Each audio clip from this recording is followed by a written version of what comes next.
Welcome to the Krueg Show. Larry Krueger, Ryan Smith, Dan Coccimiglio. The Warriors lose by 16 tonight in Boston. It's now 2-1 Celtics NBA Finals. The Celtics are halfway home. We're just beginning. Cyrus will be joining us. We visit with Camille. She's also in Boston. Dan Coccimiglio and Ryan Smith join me right out of the shoot, and lots of people in the chat already with lots and lots to say. All right, guys. Couple quick thoughts. This game was almost like two games. Golden State played terrible defense in the first half. I mean, you look at the first half of this game. It was 68-56 the break. Boston in the first half shot 57%. So that, the defense was good. Then they battled back, as we've seen the Warriors do time and time again in the third quarter. And they had another monster third quarter, aided by an amazing turnaround. It was like the Warriors got a touchdown there in the third quarter to all of a sudden it was a 2-point game. I mean, it was one of the most amazing things I've seen in a long time. And so at that point, 82-80, but then Golden State turned it over 6 times in the fourth quarter. And that, to me, was the ball game right there. 6 turnovers in the fourth quarter alone. That is just a ton of turnovers.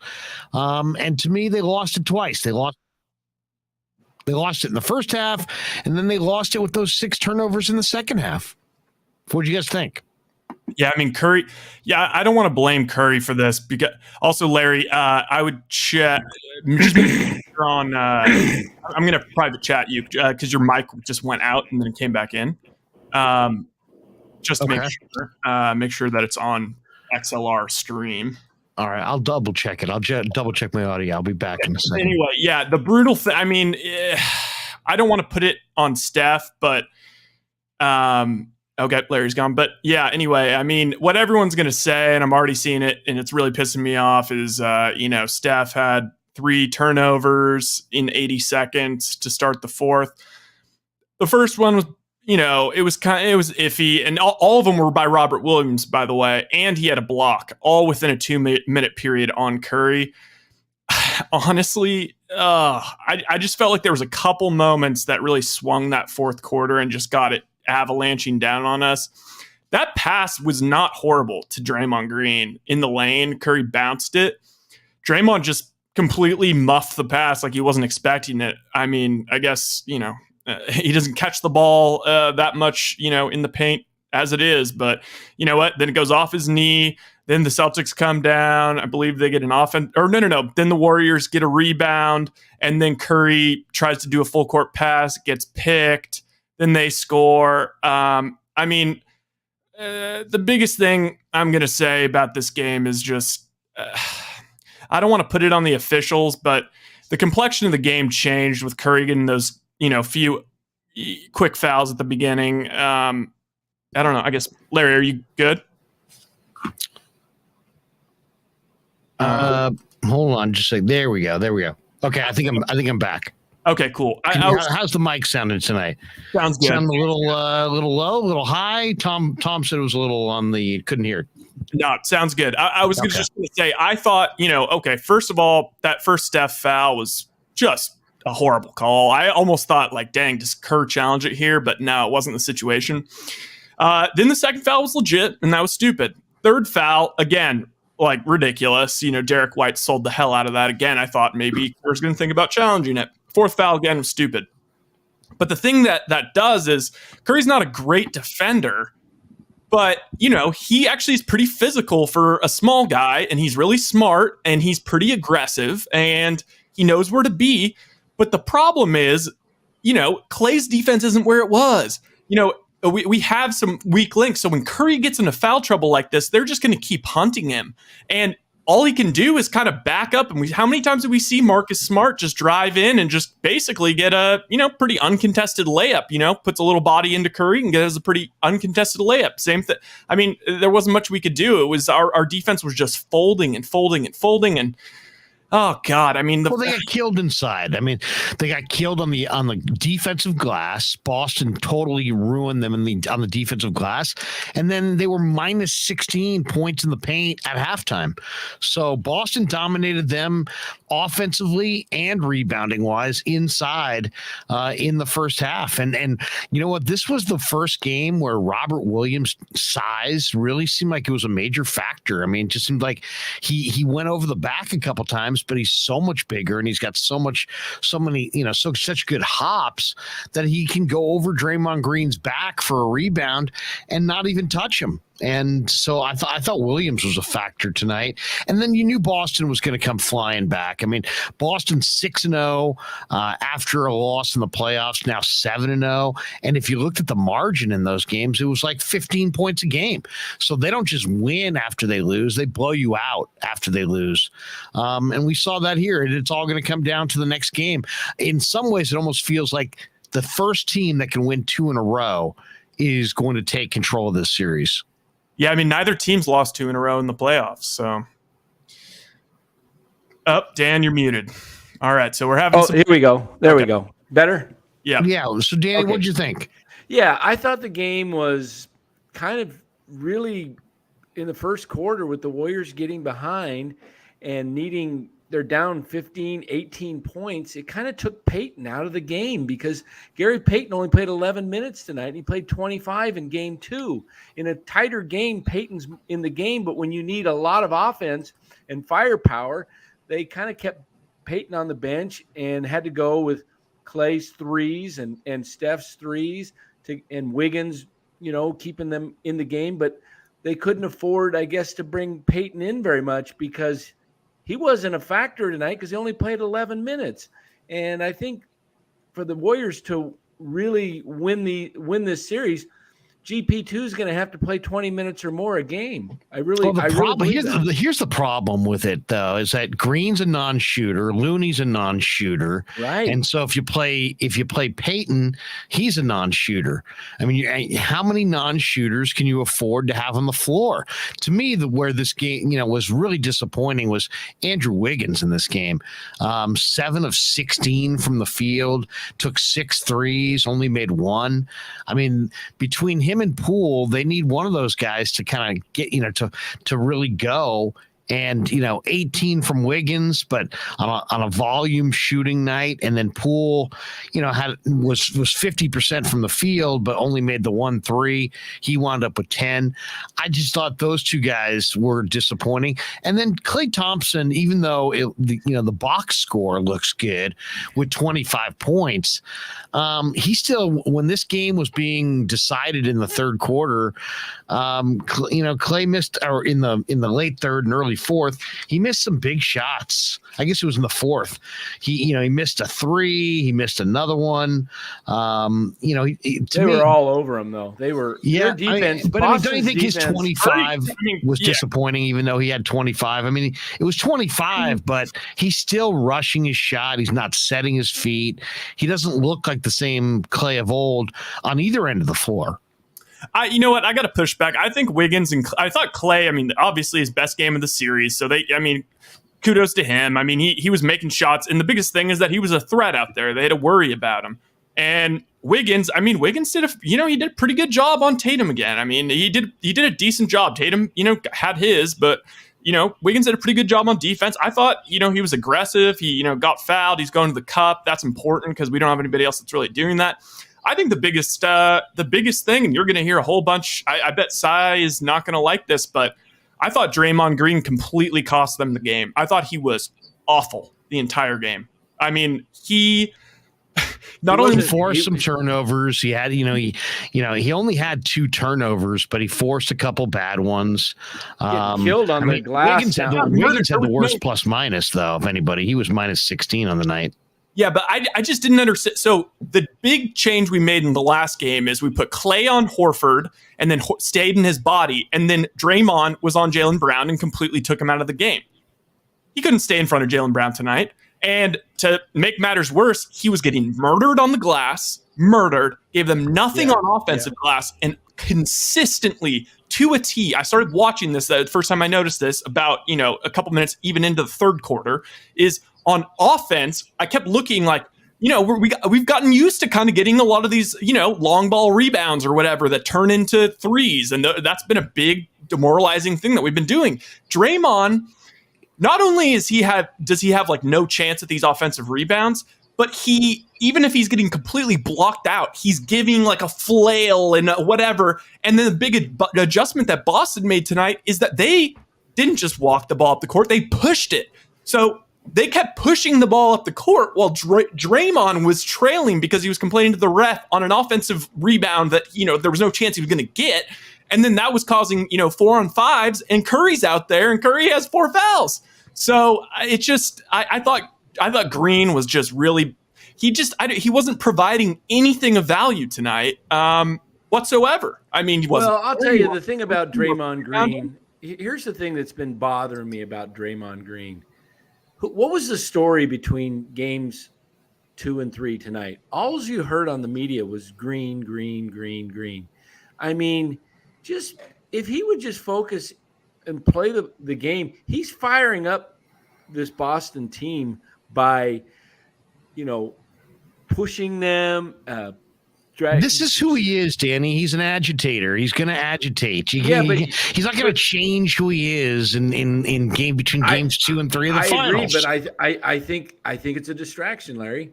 I really do. I think it's a distraction. But it's not going to change. I mean, I hear you. I mean, it's a distraction. I don't agree. I would take the good with the bad with Green. So what, Boston's fans? It's the NBA Finals, all right? Boston's fans are going to be fired up no matter if Draymond Green fires them up or not. He's just bringing his intensity, and he is the only real pushback that Golden State offers in a lot of ways. So that's why Jaylen Brown took it to him tonight. He really did, and he was extra fired up based on what happened in game 2. And if he keeps that intensity, Brown and Tatum, and you have Williams doing what he did tonight, I don't see how the Warriors can defeat him if those guys play the way they did, because Williams was monstrous on defense. The rebounds, he was just controlling the entire paint down there. It was like he walled off everybody. And then Tatum was taken very aggressive on offense. And for some reason, they just keep putting Steph in the picks, and he had all those fouls. And there's no way. I mean, seriously, how many times can Steph Curry get ISO'd against Jason Tatum? I mean, my goodness. I mean, the Warriors are going to have to help in that situation. Tatum, I thought in the last game, bailed him out. He bailed him out instead of taking it all the way to the rim. He settled for shots on the perimeter. All he's got to do is take 2 more dribbles and go in, and he's got a huge advantage over Curry. And tonight he did exactly that. He took it inside. He drove in the lane. Game 1 was about finding guys in the perimeter. Game 2, he kind of forced up some bad shots. Tonight, Tatum, I thought, was the difference going to the hole. Marcus Smart, it was all Boston's secondary guys too. Let's be honest. Grant Williams had double figures. Marcus Smart had a big night shooting. Jaylen Brown had a tremendous night. So, I mean, they got into it early. Golden State was -10 on the glass at half. They were -16 on points in the paint at half. And then Golden State took the lead in that third quarter, which was an amazing thing to watch, only to see Golden State turn it over 6 more times in the fourth. I thought either Golden State was fatigued in that fourth, or they expended all their energy getting back in the game. But very, very rough fourth quarter to turn it over 6 times after you battled all the way back. I mean, they were 18 down and they took the lead, and then they coughed it up in the fourth quarter, and it was like 4 or 5 sequences in a row that just wasn't good. I mean, I mean, if you look at it, Wiggins fouled Tatum, Curry missed a three, then Smart hit a 3-pointer off the backboard against Peyton. That was a layup. That put them up 9. They were only down 6 an amazing shot, I should say. And with that, when that shot went in, you kind of had a feeling that it was, not going to be the Warriors' night, because 9 points, and then all of a sudden it's 12 again, and there's a timeout, and then it was like it just felt like all the momentum had shifted. And when you come back from 18 down and you use all this energy to get back in the game and take a brief lead, and then all of a sudden within a few minutes you're down 12, it's kind of over. You're shot. You don't have another run in you to come back when you expend all that energy, especially on the road. It's just kind of like when it got to be 12 down, and even with 6-7 minutes, you knew it was over, because the Warriors had already come back from 18 down. And you're just not going to do that in an NBA Finals. I don't see teams making 2 huge runs after coming back from way down. So for top of the ninth, Giants playing here 1-1, and Tyler Rogers is in, just got the first out. So, it's funny. Tom Pierce says I would have given Kuminga some minutes. The guys in the broadcast, Van Gundy at one point was like, Boston's bigger and more athletic than Golden State. It's like, when he said that, it kind of jumped off the page. But, there's no question Boston has some size advantages. Golden State, to me, the Curry foul trouble hurt them in this game too. Let's be honest. Curry's driving their whole train offensively, and anytime he's going to go out for any kind of, he's got to be more disciplined to not have the ticky-tack fouls, because he took himself off the floor. And when he means as much as he means to their offense, those minutes off the floor are, those fouls and trying those sequences where he reached in. It's like, what? I think you'd like to have those back, because he means way too much to them offensively to take himself off the floor. The two were so ticky-tacky. Yeah, 1 and 3 were phantom fouls, and 2 and 4 were legit fouls. But the one on Smart on the break was a reach in from behind. Yeah, that was the fourth foul. That's a play that's in front of you. What are you accomplishing there? Seriously, what really, you're going to pick him from behind at the free throw line? That's an obvious reach foul. So he had some ticky-tack fouls, but you know what? He also committed some ill-advised fouls, especially when he means as much as he means to the Warriors offensively. So that he hurt them. Draymond hurt them. Clay in the second half at times hurt them. And then just they got out-muscled on the defensive glass. Boston owned them on the defensive glass. They really did. Yeah, I honestly, and I know nobody out here wants to hear this, and I know Sai is going to very much push back, but the Celtics are a better team. They just are. I've been saying that. I thought that the Warriors' experience, would give them the edge in this series, but the Celtics are just a much better team. They are a much better team. I heard people talking about this like on sports radio. It's like, who is the Warriors' second best offensive player? Like, who would you guys say? Andrew Wiggins was an all-star.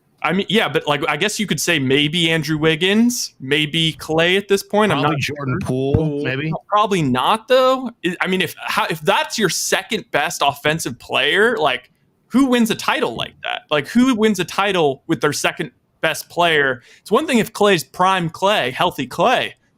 It was, a little bit of Andrew Wiggins, a little bit of Clay. What? Seriously, this is not. It's look at Boston. They've got so many guys. They've got Jaylen Brown's their 2, and he's looking like he's going to wrap up Finals MVP. They got just way more options to shoot. They're way more athletic. Way better defense, way longer, way more options. I mean, the series is. I mean, it's. I don't know. I don't know if I would say they're way better. I mean, I think that's an overreaction. I think that's recency bias that they're way better than Golden State. They had a tougher road to get here, and the Eastern Conference had a deeper conference this year. But I think Golden State has good depth as well. I mean, I think ultimately, Golden State's got to get a much better game out of Draymond Green. I mean, he was disappointing tonight. He didn't do any of the things that he normally does. He didn't distribute. He turned it over. He didn't rebound. So, I mean, I do expect Golden State to bounce back. So you think this series is done, huh, Ryan? I mean, if Curry is even 7% compromised, if he's 93% of what he's been, yes.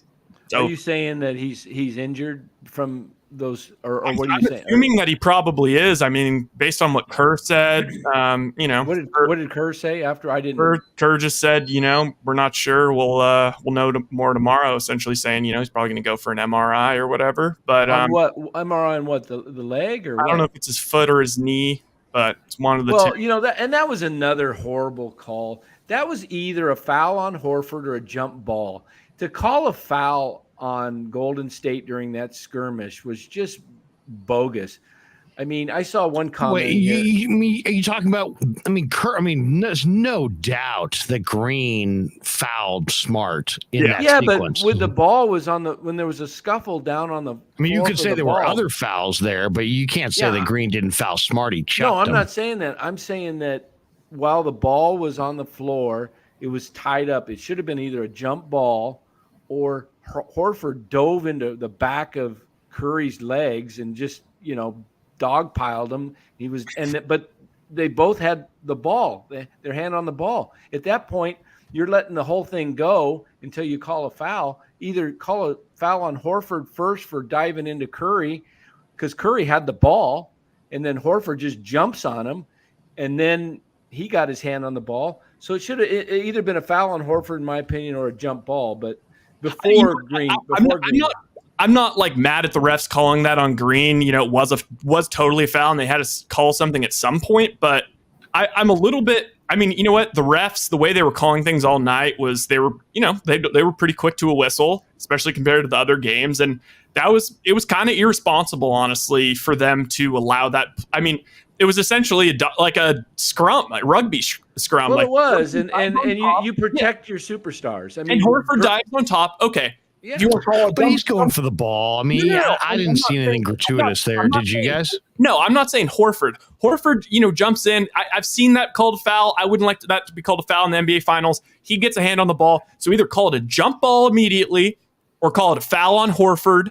But if they didn't call anything, then Smart dives on top of Horford. Horford's on top of Curry's knee. So now that's two bodies. And then you got Draymond. It just kept going, and they should have stopped it. It should have been blown the whistle as soon as Curry had the ball and Horford dove in. You got to protect your superstars' legs. I mean, he was already nailed by Smart at Chase earlier in the year, and he was out for the last month of the season. Is that my mic, or that's? I'm not sure. That might be mine. Okay, so he gets dove on again, but contrast that play with Curry's first foul. I mean, I don't even think Curry touched him, and they call a foul on that. Then they allow him to just get dove on, and if he's out, if he's not able to play. Not only is it bad for the Warriors, it sucks for the league. I mean, here we go. Draymond Green says he picked up his sixth foul for pushing a Celtic off Steph Curry on the play Curry may have been injured on because Curry was, quote, screaming at the bottom of the pile. Yeah, I mean, Curry was in. Yeah, it was horrible he was down there. I just wish Steph wouldn't have actually.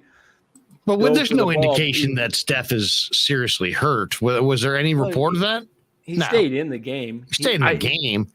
I mean, and then he got a shot to the chest on that layup that Smart went in for, made the layup, and they didn't call a foul at all. But it could have been reviewed in an offensive foul because Smart just kind of gave him a shot right into the chest. and Curry was doubled over. And then I saw him holding his ribs or something, it looked like afterwards. So I don't know. There's no doubt this is going to be a physical series. I mean, Jackson J says a point that I agree with. He says Draymond Green missed some key blockouts.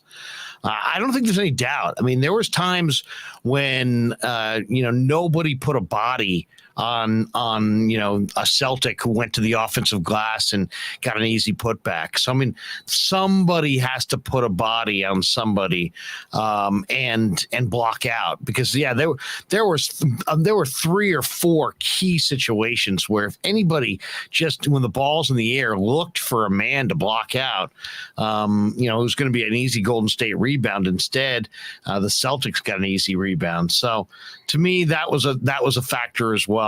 This, to me, if there's one thing that kind of jumps out about these two teams, it's that Boston has got their guys all in their prime, and Golden State's got two different regimes. They've got really the guys in their prime are Wiggins and Otto Porter. The guy, everybody else, Steph, Clay, Draymond, are on the back end of their prime. And the new group, Poole, and obviously James Wiseman's not even in there, but Poole and Kuminga and Moody, they're gonna be good in a year or two.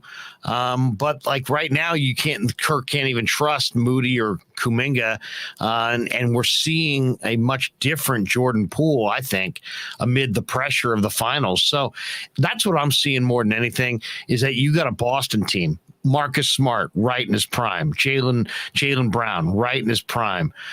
Same thing with Tatum. I mean, they've got guys who are, their core is, if they're ever going to win, it's right now, right? So that's the one thing that's a little frustrating watching Boston, is that, not only do the Warriors have some great players and the Celtics have some great players, but the Celtics' great players are none of them are rookies and none of them have any real age on them.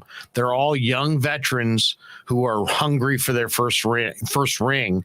And it's going to take a Herculean effort for Golden State to win this series. But I still think it's a very even series. I don't look at this as a, oh my goodness. I don't look at it the way Ryan does. I think this is a much more, two more evenly matched teams than he thinks. And I think it's going to be an evenly matched series. I think it's going to go 6 or 7. I think it will too. I think it'll go probably 7 the way it's looking, just because I don't see the Warriors winning 3 straight.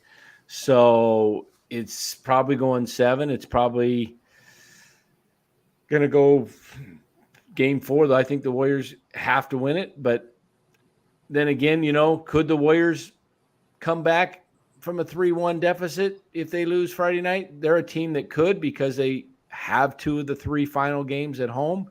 They would have to obviously win 5, steal game 6 in Boston, and come back, win game 7 on the home court. But, it is going to come down to possibly if Curry is 100% or not, because I don't know what's being said. I haven't seen all the reports. But one thing, Robert Williams played a great game, but he was hurting tonight, and there's only 1 game in between. So he may not be at full strength come Friday night. He may not be able to play like he did tonight. Tribe says no KD, no ring. We're never sniffing another title. Never? Tribe, really? Never? Just wait till we trade for LeBron. They're sniffing one goodness. right now.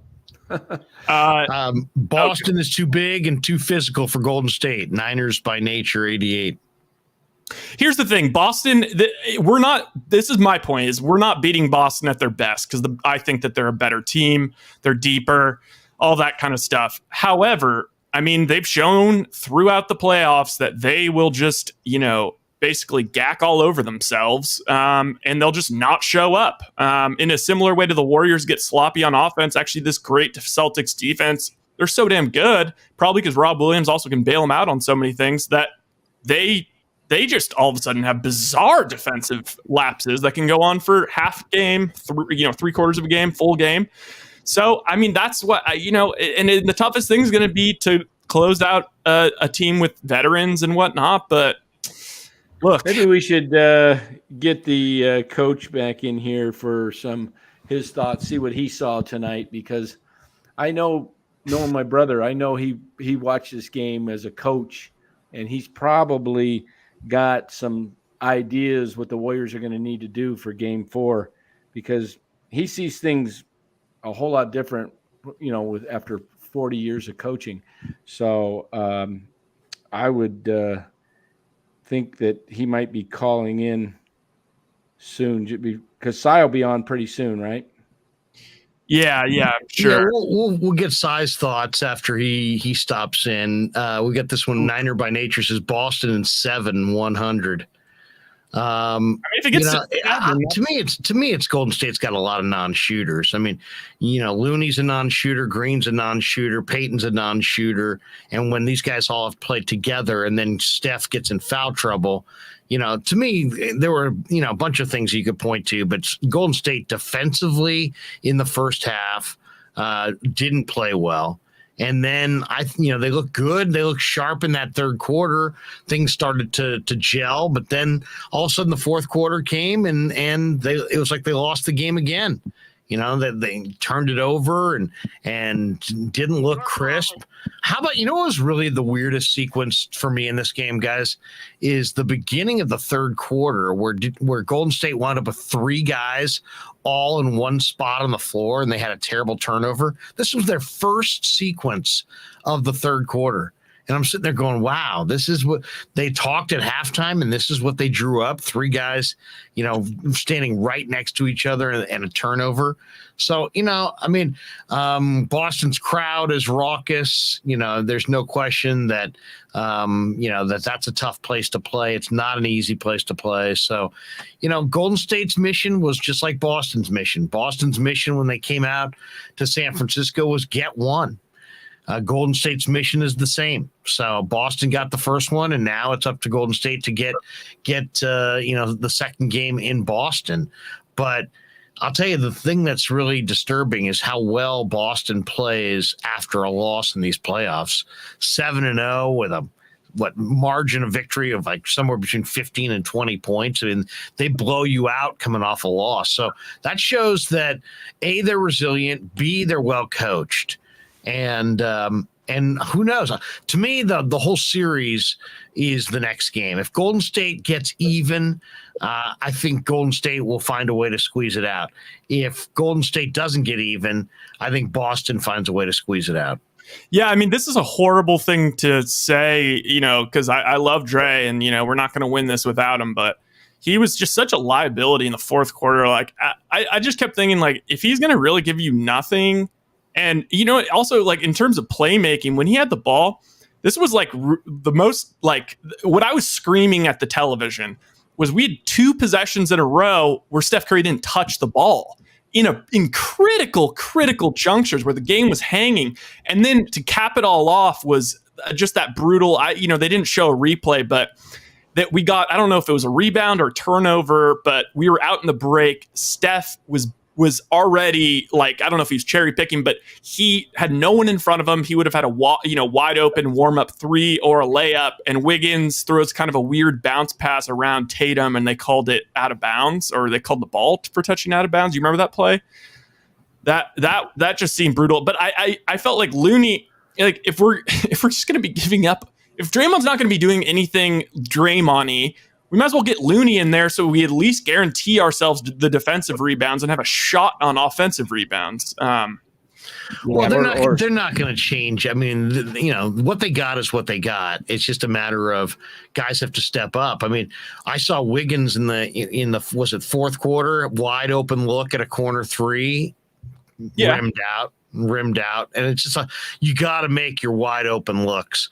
Sometimes I get frustrated with his perimeter shooting because I'm like, he just doesn't. And then Thompson again, it's like when he sets his feet, man, he looks really good, but almost every shot that he doesn't set his feet is not going in. So, it's like he's having like problems getting into a rhythm. He's struggling to get things going. And then Wiggins is struggling. Poole's struggling.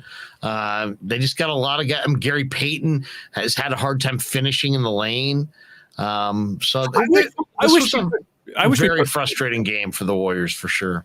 I wish we put Peyton in more though, because at least you could argue, okay, well, yeah, you don't want to have another non-shooter out there, but I mean, look, we're pretty much spamming. As far as for my money's worth, I would like to just spam pick and roll with Steph in that fourth quarter. He was so blazing hot, and Gary Payton sets great screens, and then although Gary Payton's not that big, he makes things happen. He gets steals. He disrupts people. I mean, they pretty much had their way with the Warriors. Our defensive presence in the fourth quarter was just kind of a joke. Also, what do you think about Kerr taking Curry out with a couple minutes left in the third? I mean, I think that's another thing people are going to play Captain Hindsight on. I thought it was a good move because he was going to play the whole fourth quarter. It gave him 3 minutes of rest at the end of the third. They were back in the game. It was like a 2-point game, 3-point game.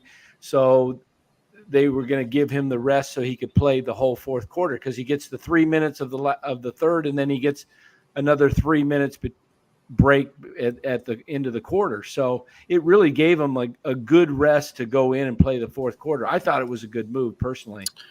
We've got Especially Steve with Coccimiglio on the line with us. GTC Real says this game was lost in the first quarter, and Gary Payton was bad today as well.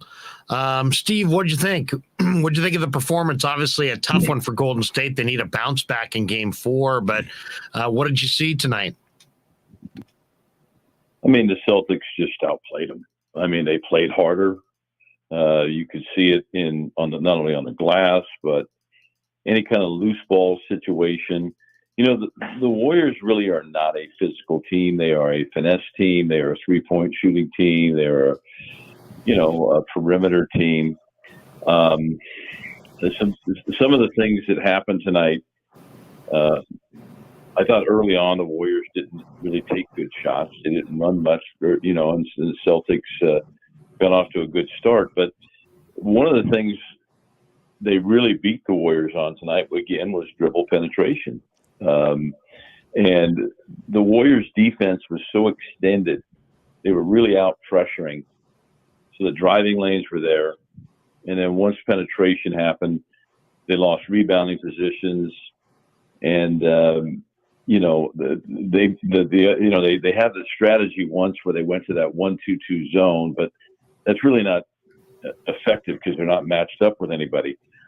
I thought maybe the adjustment that they could have made was maybe play a little bit more of a sagging man-to-man defense and see if the Celtics could have beat them from the perimeter, and then maybe had better inside rebounding defensive position. But the Celtics, like Ryan said, they are a physical team, and they're a team that when they, like they did in the first game, when they decide to really be physical with the Warriors, they kind of manhandle them. And that's really what happened tonight. I was disappointed in a couple of the cheap calls that Curry got early on. That was, they were letting them play tonight. They were passing on all kinds of foul situations. They let them play, but then they turn around and call some almost phantom calls. Even when White flopped on, it kind of made it look like Curry pushed off. It almost looked like they were kind of focused on Curry a little bit. And I'm just like we talked about the other night. I'm really surprised about it. But the truth of the matter was that, the Celtics completely dominated the Warriors physically for most of the game, and that's really what it was about. But, the game will shift. It'll shift. We'll see what the Warriors can do if everybody's healthy. Because if you look at game 2 where the Warriors won, they physically dominated the Celtics. And it's why this 7-game series is so intriguing. Golden State fell into a 15-point first quarter hole and spent a lot of energy kind of pulling themselves out of that. Jaylen Brown got off to a real hot start and really looked good.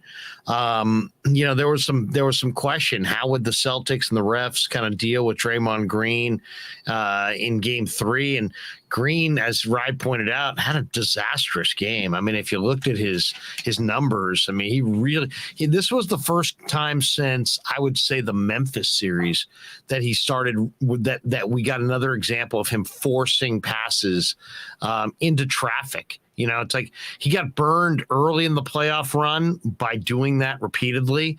And then it seemed like it just kind of went away. Like, obviously they talked about it. They took better care of the basketball, but man, it really showed itself, Steve, in this game where, he forced a couple of bad turnovers. His final line was 2 points, 4 rebounds, and only 3 assists. But yeah, I mean, it was the inside game. It was 17 turnovers by Golden State, but minus 16 on the glass, minus 26 on points in the paint. Boston beat them up inside. To me, the break that Golden State got in Game 2 was that Jason Tatum on the dribble penetration didn't go all the way into the rim. Well, in this game, he did. And either found somebody or finished himself. And, that they don't really have an answer for Tatum, especially when they switch Curry onto him. That's a major mismatch for the Celtics. How does Steve Kerr try to make some kind of an adjustment to that for Game 4? Well, they did a really good job bringing whoever Curry was guarding, bringing him into the screen, getting him to switch, and then isolate him. I mean, they attacked Steph tonight almost relentlessly. And, he just doesn't have the kind of, even though he's a strong guard, when you put him up against Tatum, when you put him up against Smart, when you put him up against even Brown, there's a physical mismatch. And the fact that he was in foul trouble, I thought they really took advantage of that by isolating Steph a number of times. You made the point that they attacked the rim more tonight, and that was the only adjustment that I kind of was surprised that they didn't make, was maybe staying with the man, but not pressuring so far away from the basket, and almost like I mentioned, put themselves in a situation that they're going to get beat, make them beat you from the perimeter, not attacking the rim and getting at the rim shots, second shots, and offensive rebounds. They continue. Yeah, I agree with that, Steve. I think they have to let them beat you from the rim, from the outside, because Boston is so much more stronger, bigger, more athletic, that they have 4 or 5. They all 5 guys can go down and get in the paint and grab the rebound. And if they're crashing because they're playing so high, the court was so much more open that they could drive easier into the paint, and you kept seeing that. Jimmy, I'm not second guessing Steve Kerr. I just felt, there's just basic rules, and if you sag against somebody, they've got to beat you from the outside.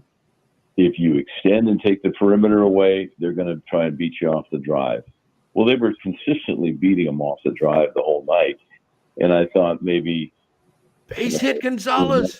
Oh, is that game? Yeah, come on in. He missed the ball. Giants won 2-1. Walton wins. Oh, sweet. Yes. 2-2 now that we've gone live after Warriors game during a Giants game that there's been a walk-off. Let's say a little walk-off win for the Gyros. Luis Gonzalez, a hard single to right field. Charlie Blackmon came up throwing, but he overran the ball in right. They were holding him at third. They were holding Walton at third on that, and Blackmon overran it, and so he was able to score from third. Man, Giants get a much-needed win. We'll definitely get into the Giants a little bit later on tonight for sure. But 2-1, Giants get the win over Colorado, and that series is now 1-1. I've got something for Coach. Go for it. Building off that last question in terms of adjustments, because I'm just going to tell you what I saw. So it seemed like in Game 2, the great adjustment we made was putting Clay on Horford. And just because, Horford he's a fine post player, but really where he's been killing everyone is, he's stretching the floor with that 3 ball. They put Clay on him and had Clay hugging into his body, off ball pretty much the whole game, which honestly pretty good advantage for Clay. He's not able to move his feet as quickly, so it's kind of good. Throw him on Horford. And then Draymond took Jaylen Brown. And Draymond kind of, he locked Jaylen Brown up after the first quarter of game 2. And with Curry, with everybody else on the floor, we had Wiggins on Tatum, and then Curry.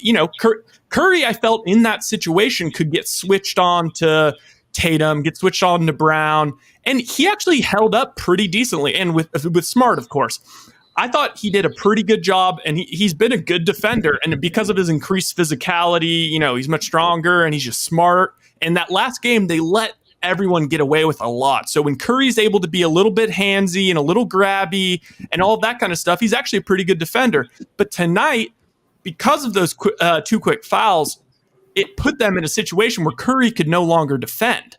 And Curry, he might as well have had his hands behind his back. And it basically was just, they just said, all right, we're trying to get the switch on to Curry, and then we're just going to the hole because he's not going to be contesting. There's no chance he's going to be swiping down on the ball. I mean, how many times do we see Marcus Smart, just go into his chest, or Tatum go into his chest and just, get a bucket? I thought that was the biggest thing tonight, is honestly just Curry getting in that foul trouble early, and that in combination with Draymond just really not being locked in from the jump, it seemed.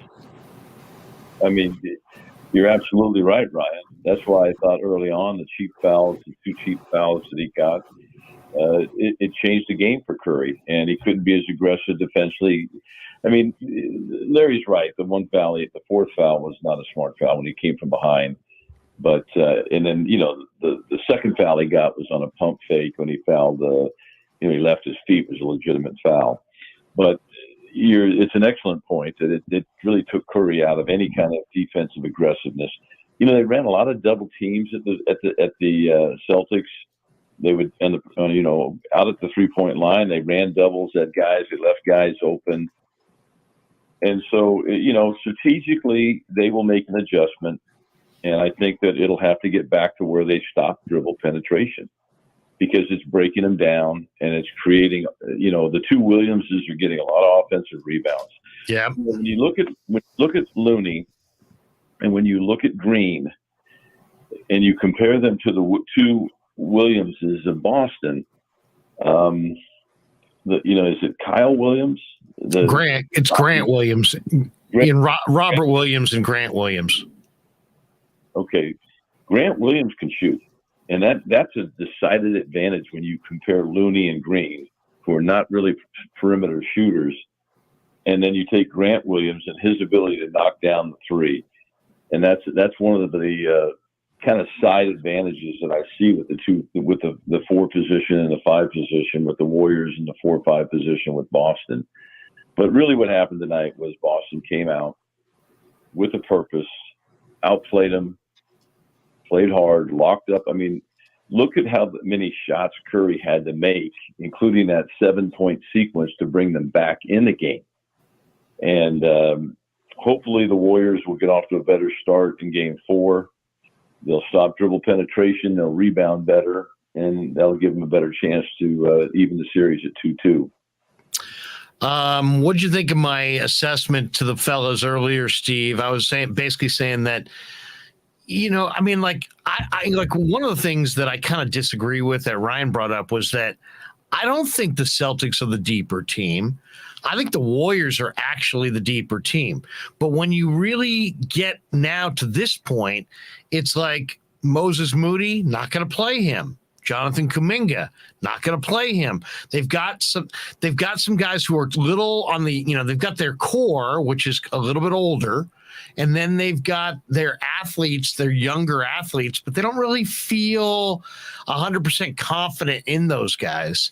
Those guys are like a year or 2 before their time. Even Jordan Poole, this is his first trip to the finals, and a lot of times it's a process. Well, he's just expected to kind of help Golden State find their way to another title.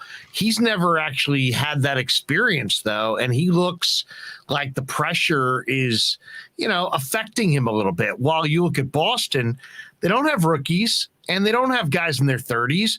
They got guys right in the the absolute prime of their career. And I think that if there's any advantage in this series, it's that right there for Boston.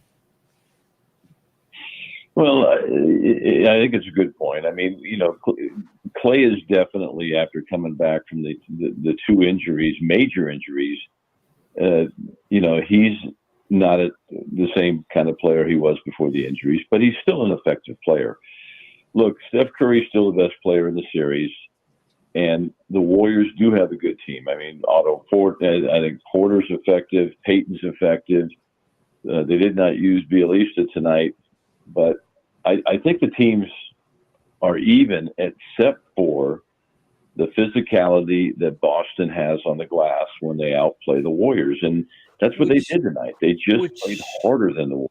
Yeah, which to me is more the reason that, Steve, I think Bielitsa and Payton should have been in there. We saw Iguodala in there. I wasn't expecting that, but he only played a couple of minutes. But the fact that they were getting beat so bad on the glass, why not put in 6'10" Bielitsa?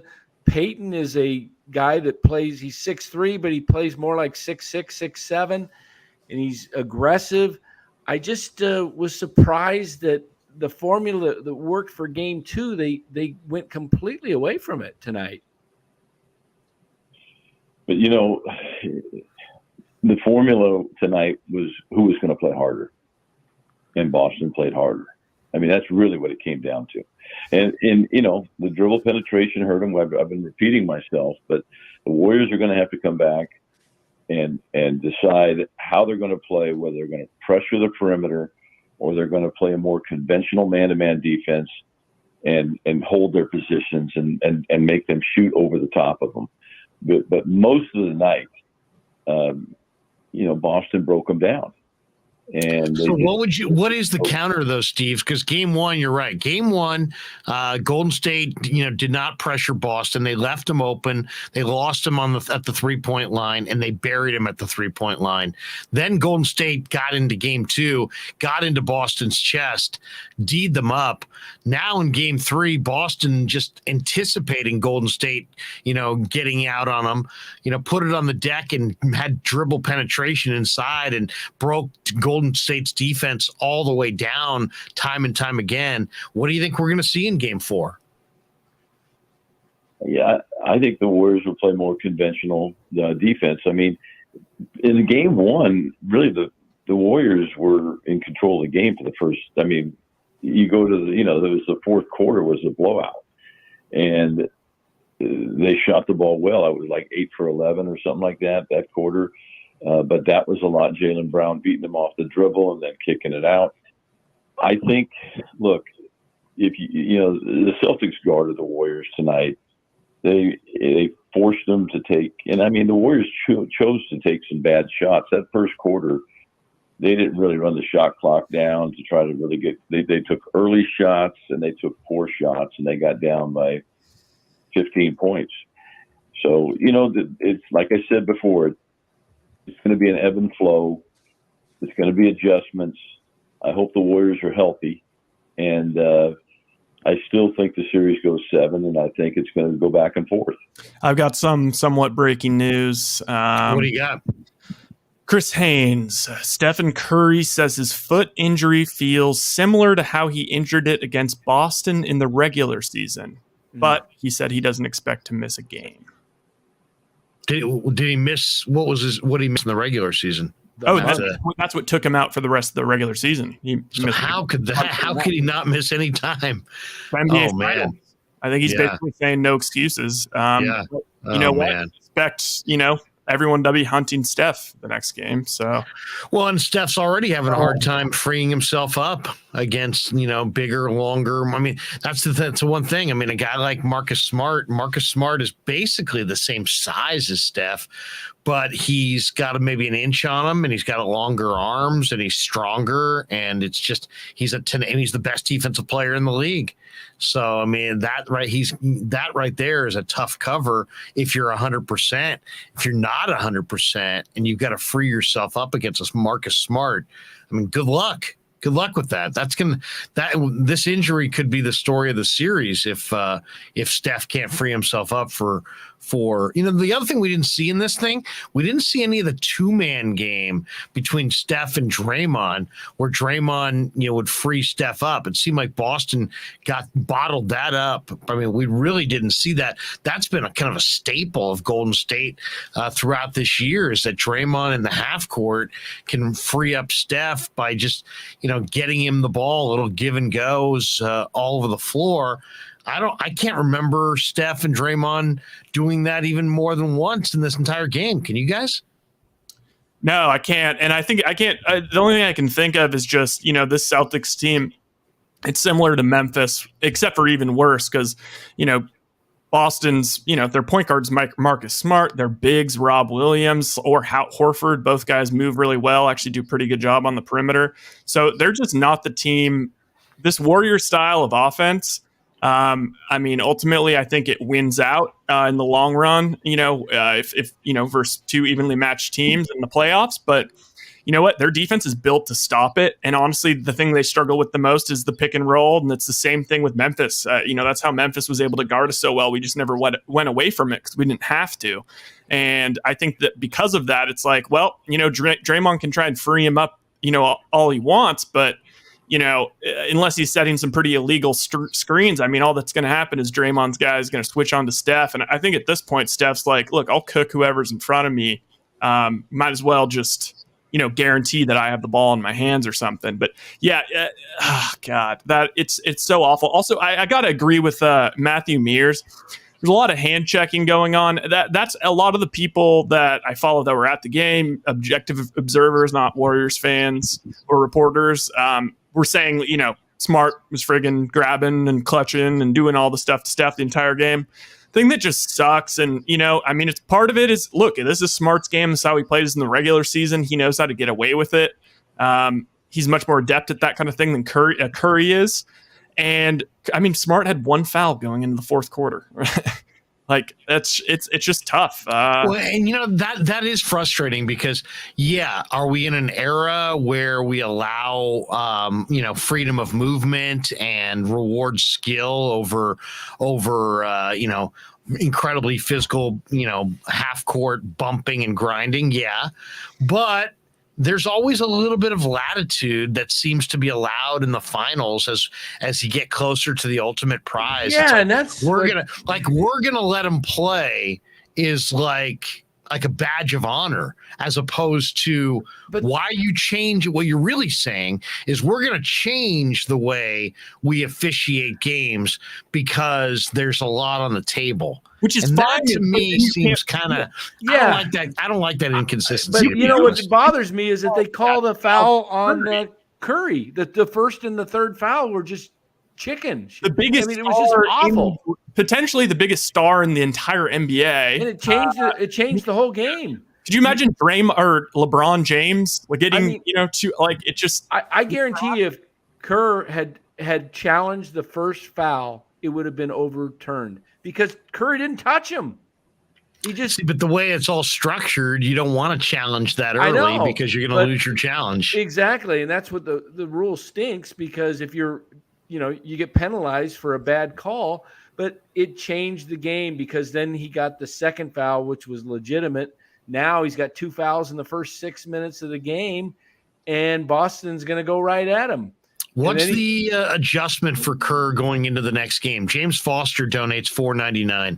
He says, is rebounding and a hand in Jason Tatum's face not enough reason to play Jonathan Kuminga? He brings athleticism this team desperately needs. It's not just athleticism. It's athleticism and length. He's not, 5'11". He's a 6'8", 6'9", incredible athlete. He's got over a 7-foot wingspan because. Would you play Kuminga and try to see if you could bother Tatum with a bigger bodied guy? What do you guys think?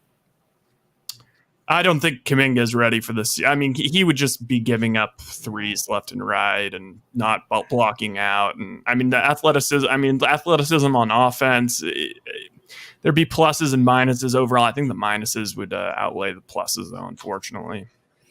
Danny, Steve, what do you guys think? Would you give Kuminga a little run, or as Rye described, is he not really quite trustworthy at this juncture?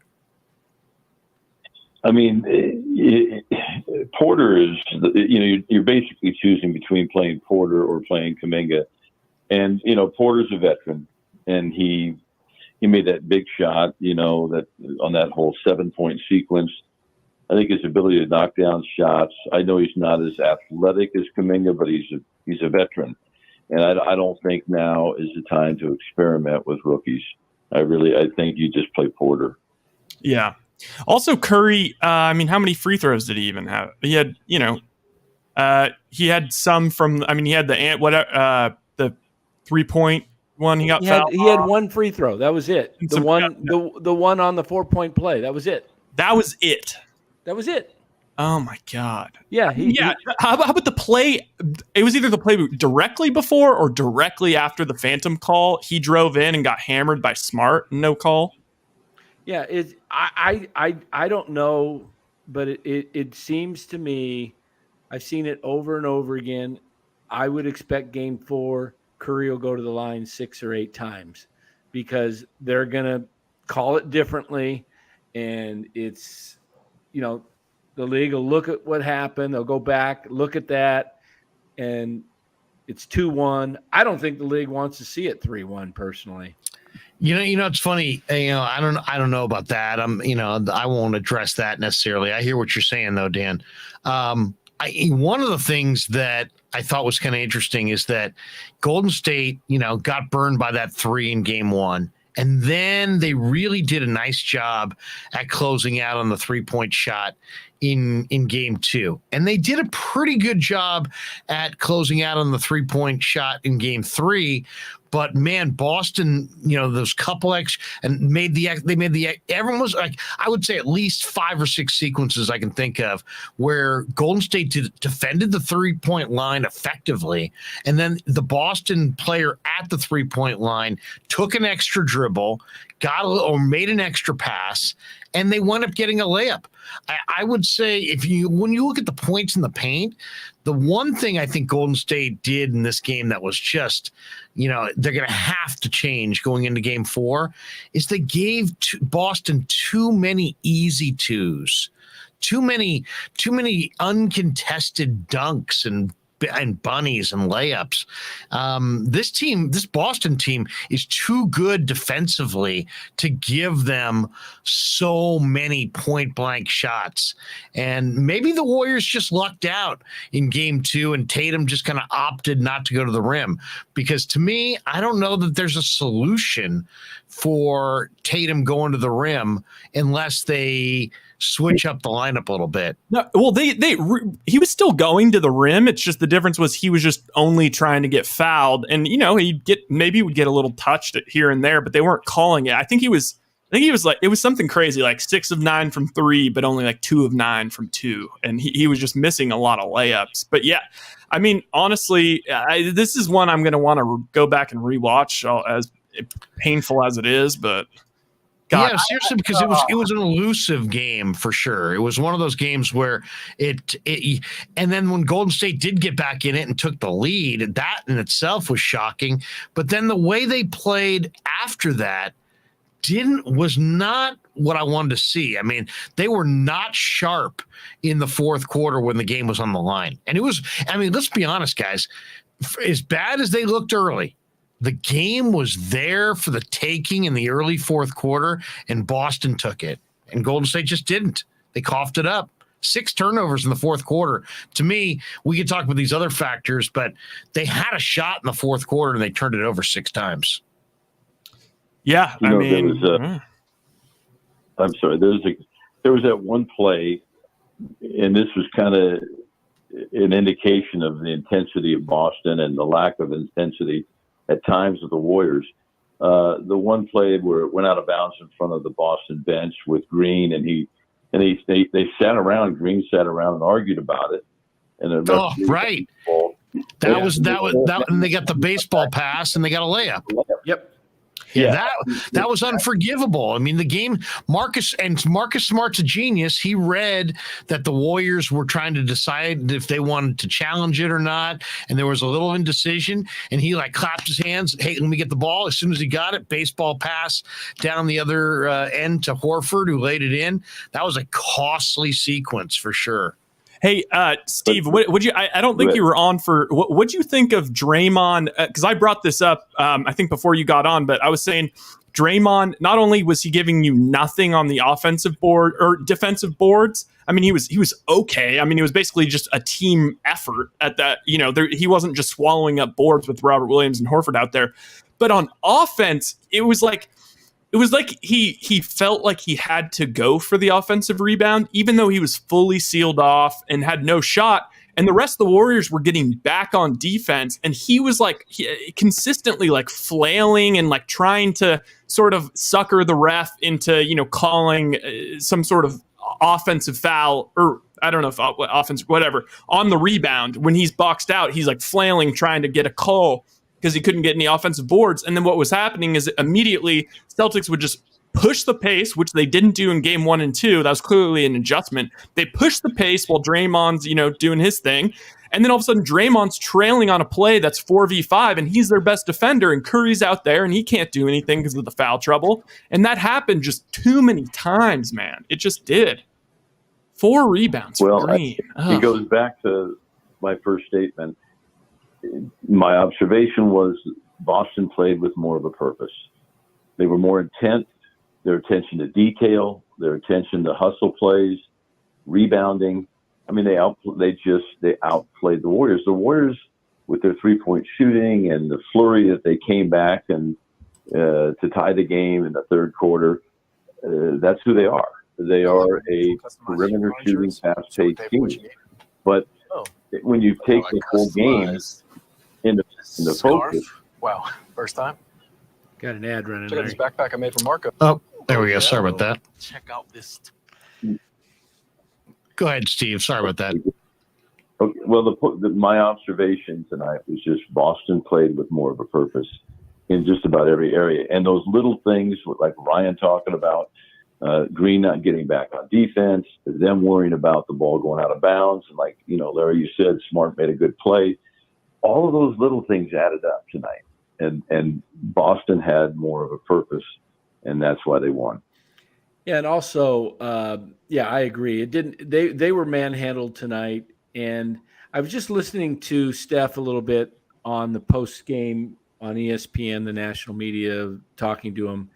He made the comment about the foul trouble, and he said it was a little bit difficult for him to have to play tentatively while he was being guarded and covered so much more physical. Yeah. And he wasn't getting any calls. I mean, he wasn't – that's about as boisterous as you'll hear Steph say, you know, it wasn't called both ways, in other words, because he gets really, really handled. It's amazing how much they let the physicality of him holding him, trying to come off screens. They push him, they hold him, and he doesn't get any calls, and yet he gets these phantom calls, and it's like, how am I supposed to play? Basically, he was kind of saying it was hard to play because they took me out of my game. So, well, the other thing is, it's like it's one thing. The Warriors have the ability, they showed it in game 2, to adjust to the physicality, but only if it's consistent. I mean, I'm sure it's in my notes somewhere because I was really frustrated. With 2:30 left in the first quarter, and I think we can all agree that the tone was set in the first quarter, right? With 2 minutes and 30 seconds left in the first quarter, it was 7 fouls to 1, and the only foul that we committed was an offensive foul that, if they called it the other way, would have been Curry's 3rd foul. So, like, we didn't have a single defensive foul. No, we had no free throws. And then the first free throws we got were like Peyton going up for that dunk and Derek White actually making that excellent play where he recovered back and fouled, Peyton intentionally on the dunk to send him to the line. But I mean, it's tough. It's tough to play like that when you have to go immediately down and Smart's in your grill and you can't retaliate. And I mean, I think I saw something that was like, they were 9 of 13 or something like that with Curry guarding or Curry as the primary defender. Yeah, it was pretty bad. Actually, Steph did allude to the only one shot tonight too. He says I just got one shot, one free throw. So I do expect him to get to the line more the next game, just because I think the officials will, believe it or not, they hear these things. There is a narrative that's put out there, and I think it'll happen. I think Steph will not be getting, the ticky-tack fouls like he did tonight, and I think they'll call it a little tighter on him when he's got the ball, because like you said, Ryan, you don't mind it being called one way or the other, but just keep it consistent. That's what you got to do. Just keep it consistent. Was this? Oh, here we go. Brian Berger's in the house. Oh, here we go. Larry said this from the start. If Rob is healthy like he was tonight, the Warriors stand no chance. Series still wide open, though. Look at Berger. Berger, I liked you better when you were taking finals and you didn't have time for our show. Now, now Berger's done with finals and he's weighing in the chat. Uh-oh. What's unfortunate is looking at the chat, and it's like, it's a majority of probably Warriors fans in here. And it's just like, God, it's just giving us an indication of like what is to come. Just nonstop KD, like Warriors can't win without KD. Woo is with Berger has spoken. Great. That's all we need. It's 2-1. They're still. Let me ask you guys this. The one thing, the one thing that is interesting about this, the Warriors lose by 16. They had a 7-point play that basically went in their favor, where Steph had a 4-point play and then Otto Porter hit a 3 because it was a flagrant. Golden State got possession. So it was basically like a 7-point play. So in some ways, you take away the 7-point play and, maybe this game is actually more one-sided than it ultimately wound up being. But I thought the interesting stat is what Golden State has done in these 3 games in the third quarter. Golden State has led Boston, even though Boston's got a 2-1 series lead. 106-43 is what Golden State has done to Boston in the third quarter. Steve, what's your read on that? Is that an aberration? Is that Kerr and his coaching staff? Is that Golden State? Is it their substitution pattern? Why is Golden State this third quarter juggernaut in your mind?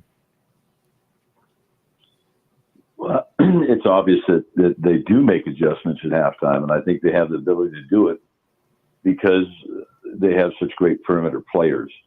How they're going to guard Kerr. Like, for example, when they came out, they were really setting the on-ball screen for Steph really high. And, there's Williams or Horford, they were at the top of the key. And so there was a long way to go, like the foul that they called the flagrant foul when Horford closed out.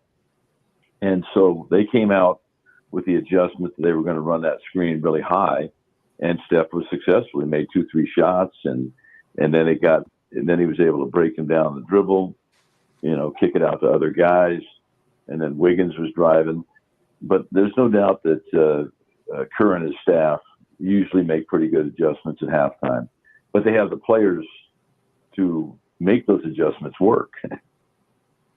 Yeah, I'm curious. Somebody said Jamie Contreras. What about Kevin Fontana? What's the Celtics' fourth quarter point differential? I'm just curious. Oh, it's worse. Yeah, it was 40-16 in game 1. So I don't know. 11 points tonight in the fourth quarter. That's all the Warriors got was 11? Yep. So Boston must have had, 25 or 30? I think they had like 25, 23-11. Yeah, 23-11 was the fourth.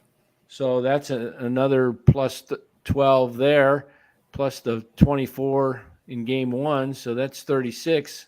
But game 2, I think Boston actually won that fourth quarter because of garbage time. So that really doesn't count. I guess my question is this, guys. You factor in the 7-point play. You look at the 16-point loss. Then you look at the fact that Golden State was 18-4 up on the fast break points. Boston didn't even get out and run, and they won by 16. What's your read on these two teams? I mean, to me, that's the shocking number that Golden State got out, against the best defensive team in the league. They got out on the break, and they got some easy buckets, and they were plus 14 on the break, and they still wound up losing by 16. So, I mean, that to me is kind of demoralizing right there. Just thinking about that, because, the Celtics at times make it hard to run on them. And for Golden State to have that success and still get basically drubbed, very frustrating. Yeah. In the first half, to me, it looked like the Celtics completely dominated the first half tonight. And yet the Warriors were only down 12. And the Warriors were not very effective in half court. They probably did score a lot of their points in fast break situations. But I felt that they could, the Celtics could have been up at the end of the first half by a greater margin. And, Larry, you made the point for them to come back and take the lead like they did, and they had that opportunity. But Steph came out, he was tired, and the Warriors have not been very effective in this series with Curry off the floor. And no doubt tonight, we've talked about it, the early calls on Curry to put him in foul trouble and the way that they were physical with him, it added a whole angle, a whole tangent to the game tonight that really played into the Celtics' hand. But the Celtics outplayed them tonight. Yeah, I mean, I think that's the number one thing is just the foul. And you know what? I thought they were going to lose this game. I thought there was a good chance. Honestly, they lost both games, but I still wasn't going to write the Warriors off just because I think that Boston has proven now that they take the foot off the pedal, and they also have never closed out a finals game. I mean, they've blown stuff to LeBron in the Eastern Conference. They almost blew it to Miami. They almost gave it away to the Bucks without Middleton. I'm not saying they're dead. However, like I said at the beginning of this broadcast, I think even if Steph is 7%, 8% worse, I don't see how we're 1-2 right now, and Steph is averaging 31 on 48% from the field, 48% from three on high volume from three. I mean, that. Look at it this way. As bad as tonight is, if Golden State wins Friday night, they take back home court, and then it's a best of three. Right? Yeah, I mean, that's true. So that's the mindset they've got to have. Yeah, they came back here to get at least one. I didn't like the way they started this game. I mean, they just seemed a little lethargic. They seemed a little disorganized. I don't know. It was not a great start to the game. I didn't like the way they started the third quarter. I thought that was weird too. I mean, they had a nice quarter, as we already talked about, but the first sequence of the third quarter, three guys all standing right next to each other opposite Boston's bench with a turnover. And it was like, wow. I mean, this is what you guys sat in there for 15 minutes and this is what you came up with. So I don't know. I think Boston's a really good team. And I said it the other night. I think Boston is the best team that Golden State's played in this run. And I think they're, why? Because I think they do have a good home court, and I think they are well coached, and they are all in their prime. And they've got great momentum, and they've had this momentum going since the middle of the year. So, and they're a two-way team. They can score points. They can beat you from the 3-point line. They can put it on the deck and go to the rim, and they can lock you up on the defensive end. So there's just a lot to like about the Celtics. That being said, I think Golden State gets the next game. I really do. I think there's a chance of some serious shenanigans, some serious league office shenanigans. In terms of, I bet Steph. I mean, look, if you're a ref in that game and you're walking away and you see that you called those two phantom calls on Steph, and then you see that, I mean, I don't know if you guys have rewatched the play, the scrum and the huddle. He got dived on by Horford. He had the ball. It is worse than I remembered. It's like Horford is on him. I don't blame that. But then it's like you can see Curry screaming, and then Horford puts his entire body on him. He's screaming. I'm looking at the faces of the guys down there, and it's clear, like, yeah, it's like Draymond said, like they could hear him screaming. They were like, what the heck? Then Smart dives on top.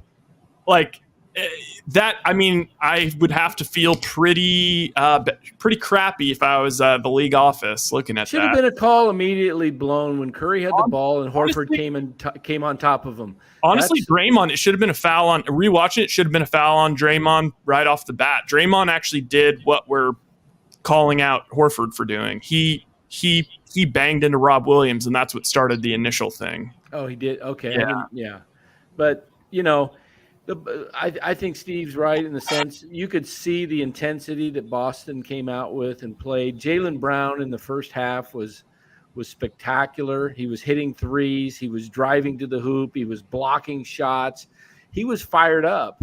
And you had to kind of expect Boston to be really fired up after losing game 2 and then having the first game at home. It's a little different, I think, than baseball, as we see when a team comes back off a road trip, inevitably, like you said the other night, Larry, they lose the first game. But a team that comes back in the playoffs at home, it's like they feel completely revived.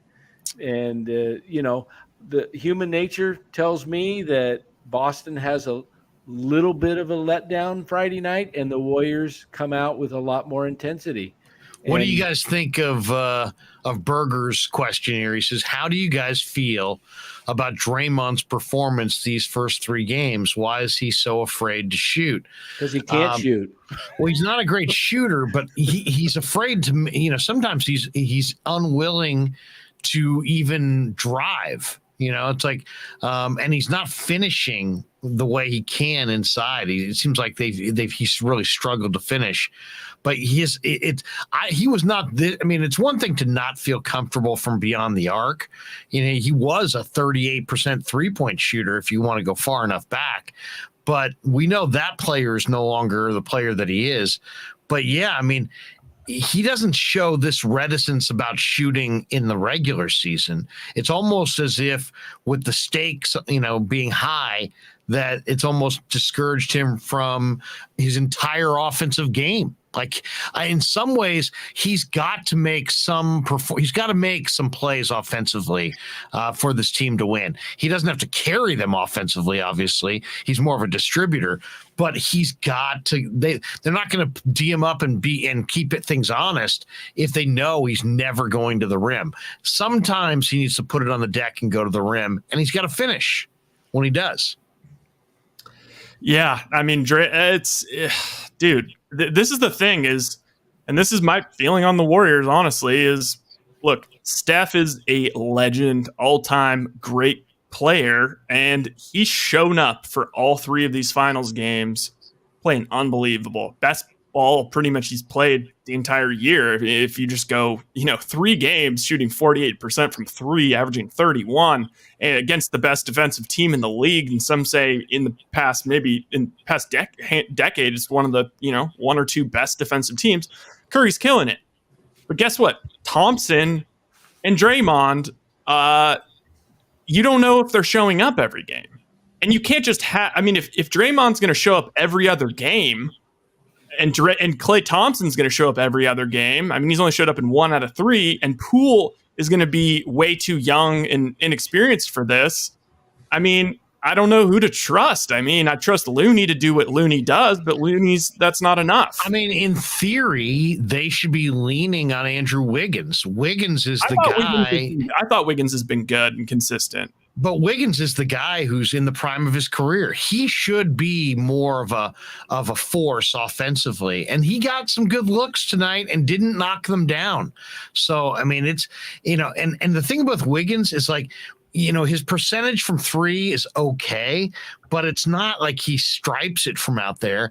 I'd rather see him put it on the deck and attack the rim. I think good things happen when he plays downhill at the rim. And I've always felt that about him. I mean, it's nice when the shot goes, but I don't think his shot is all that trustworthy. And I think there's a reason that Boston's leaving him open from the perimeter. And he's taking those shots. He's not knocking them down. So that I think he's the guy that needs to make the adjustment going into that fourth game, is that he needs to put it on the deck and attack the rim and finish inside. And if he does that, I think that's going to open things up for everybody offensively. And I think they'll get more points in the paint that way as well. I don't think they can do that with Rob Williams, though. And if Rob Williams and Horford are out there, I mean, Horford's an incredible rim protector himself. I mean, he's long as hell. That's why I'd like to see Ryan. I would like to see Bielisa and Porter on the floor at the same time, because they're two 6'10" guys, and they spread the floor and they can rebound. And we didn't see Bielisa hardly at all tonight, and we didn't see much of Payton 11 minutes. The bench was, I don't know why they just didn't play much of the bench tonight, but I think the Warriors are best when they play 8 or 9 deep, and sometimes even 10. I know the rotations get shorter in the playoffs, and each series that goes along, they seem to get tighter and tighter, the rotations.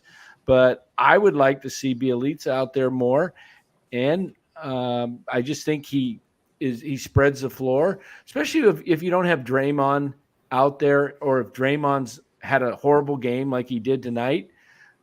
Puts a couple other guys out there. See if you can bring it up. Bielitsa actually can run the point at times as well. You know, it changes the entire offense when he's out there and Green's not on the floor. Yeah, I mean, honestly, would you guys also? I want to clarify, because there's a few.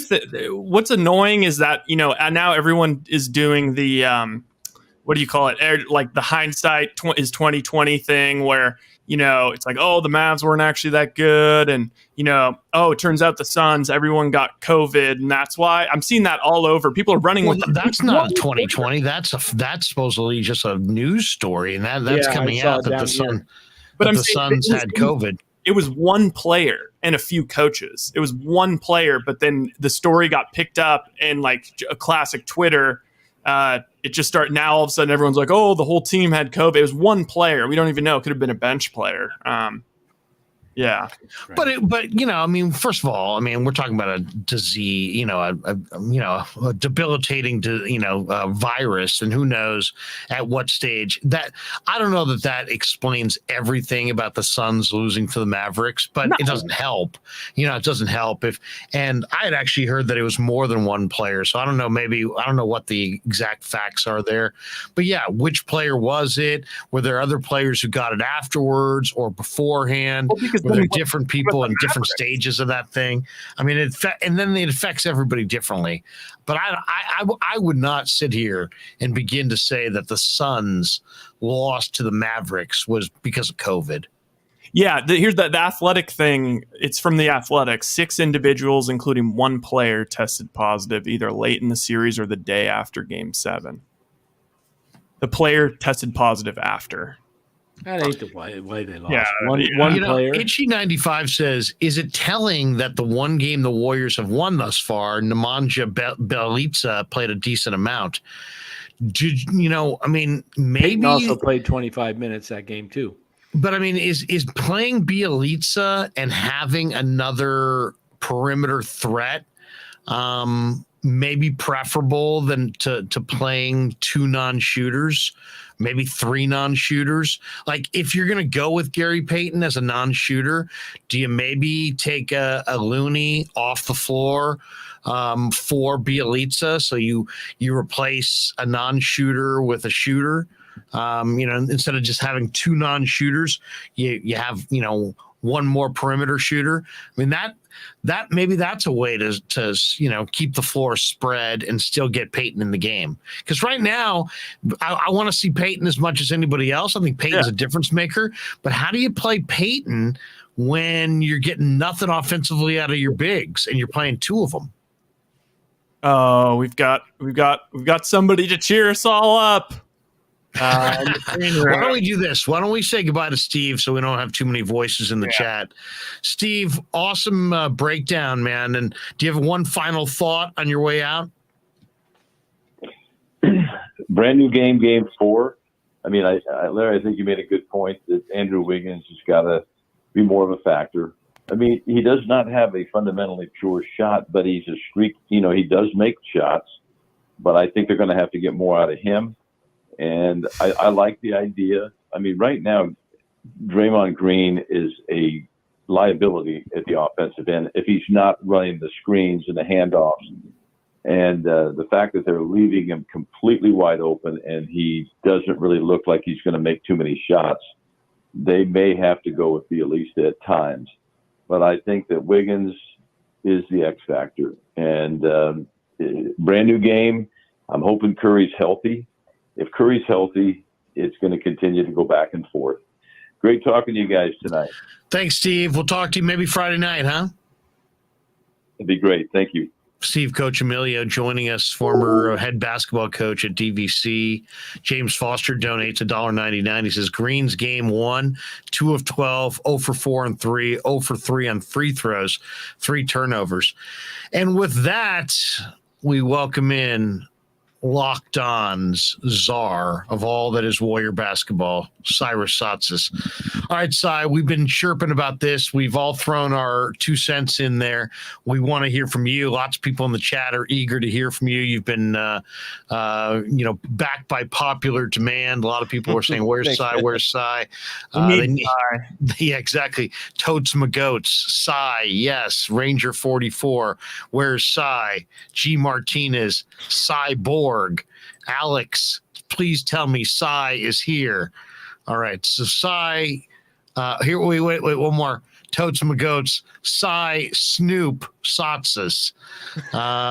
Cy, Dubs and 6. All right. I still love what Ryan pulled in the last show. Was it from that movie clip from Con Air, Sayonara? Oh, yeah. It was? Yeah. Sayonara. So what'd you think, Cy? What'd you think? I mean, there's a lot of thoughts. First of all, I had someone come and join the Locked On Warriors live show, came in and said, "Hey, Ryan over there on the Krueg show is saying that the series is over. He thinks the Celtics going to win this thing. Is that true? You giving up?" I'm not giving up. He says they're the better team, though. I said they're the better team, but I thought that our experience and everything, I thought it's going to be tough to close out the Warriors. I assumed we'd get 1 out of the 2 and that there'd be ref shenanigans in 1. But you did say the ref shenanigans, and yeah. I mean, the biggest thing that I was saying is, if as long as Curry, I mean, if Curry is even like 7% worse, I think that the series is a wrap. And it's because honestly, he's scoring 31 a game on 48% shooting from 3. He's been unreal, and the guys around him have been inconsistent. And, I mean, if he's going to play, if he essentially, because right now he's obviously the best player far and away in the series and most impactful, but, I mean, if they're just going to, the hunting on defense is not going to stop. And although I think he actually is fine on defense, which is what we were talking about, the foul trouble made it so that he was a liability tonight. And, getting injured on the same foot, he said it was basically the same exact thing. Same way too. Yeah, it just doesn't, versus the same team, just doesn't feel right. Doesn't feel good. So what do you think, Cy? Give us your breakdown. What did you think of the? Obviously, it was a rough loss, and Golden State did not play well defensively at all in the first half. And then they battled all the way back. They actually took the lead, and they had an opportunity early in the fourth quarter, and they turned it over 6 times. And like that, boom, boom, boom, game over. That was my assessment. Give me yours. Yeah, I first of all, Brian Berger, I don't mind being called names. I don't mind being criticized. Just be specific. If I'm a clown, He's a why am college I a kid. clown? He's a college kid. Okay, well, I think, what have I said that makes me a clown? Just be specific. I think he's joking. Berger That's all I ask, dude. actually loves you. He's a Celtic fan. He's bitter. Ah, I see. Okay, so he's a troll. He's a bitter, trolling former high schooler now in college. He's feeling good. I thought tonight was an utter and complete. First of all, I still don't agree that the Celtics are a better team. I honestly, like, until about the 3-minute mark of the fourth quarter, I just sat there and thought the Warriors are clearly a better team, and that they're just pissing this game away because of stupid rotations. I thought Kerr blew this game. I thought this was a Kerr failing. That's what I took away from tonight. How so? Kerr did not have his team ready. The battle of the loose balls is always like an indicator of who's the aggressor for the night. And the Warriors are not the aggressor, and so coaching has to, some of that has to fall on coaching. Clearly, he didn't have them ready. But more importantly, and when we want to break it down in terms of like minutes and measurables and so forth, the Warriors found a recipe for success in game 2. They blew the Celtics out in game 2. They just annihilated them. Like, that was not a close game. And there were quite a few fundamental reasons why. And instead of taking those reasons and just continuing on with them and forcing the Celtics to adjust to them, Kerr did a combination of things he did in game 1 and tried new things in game 3 of the NBA Finals when you had something that was working in game 2. What I mean by that is, I don't understand what he was doing with Steph's minutes. I have no clue. Like, why are you taking him out before the first quarter ends? Why are you taking him out before the third quarter ends? I know the answer to that question. These are rhetorical questions. You wanted to give him more minutes in the second and fourth quarters.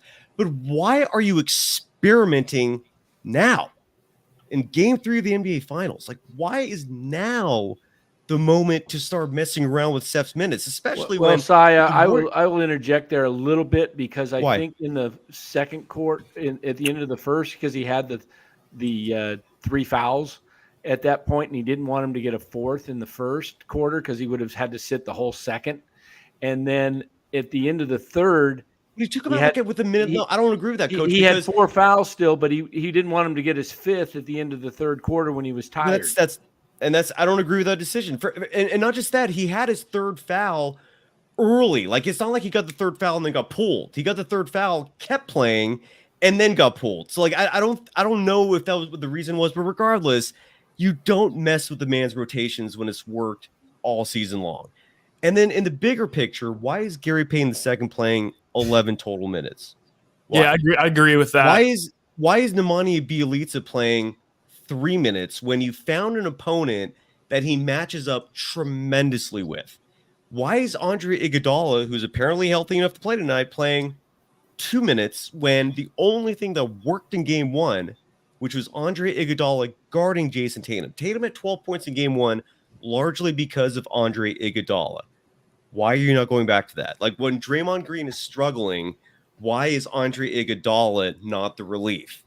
And for some reason, like, Wiggins got 40 minutes. That was way too much for him, given he shot 1 for 6 from 3 for the night. Jordan Poole is a player who he's clearly going to have ups and downs in this series. And in a night like this, I mean, it was pretty evident early on that defensively he was a liability. Offensively, he was average at best. You got to yank him, and you got to give Gary Payne more minutes. You got to give Bjelica way more minutes. And Andre Iguodala, if he's healthy, needs more than 2 minutes of play. That was ridiculous.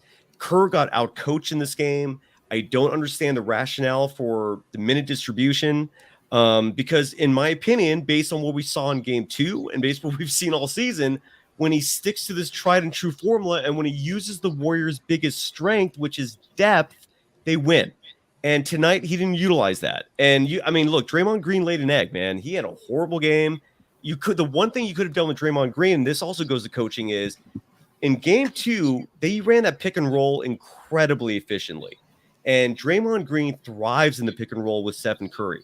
I have no idea why they did not use that again in game 3. That at a minimum could have gotten Draymond Green more engaged in the game, could have built his confidence offensively.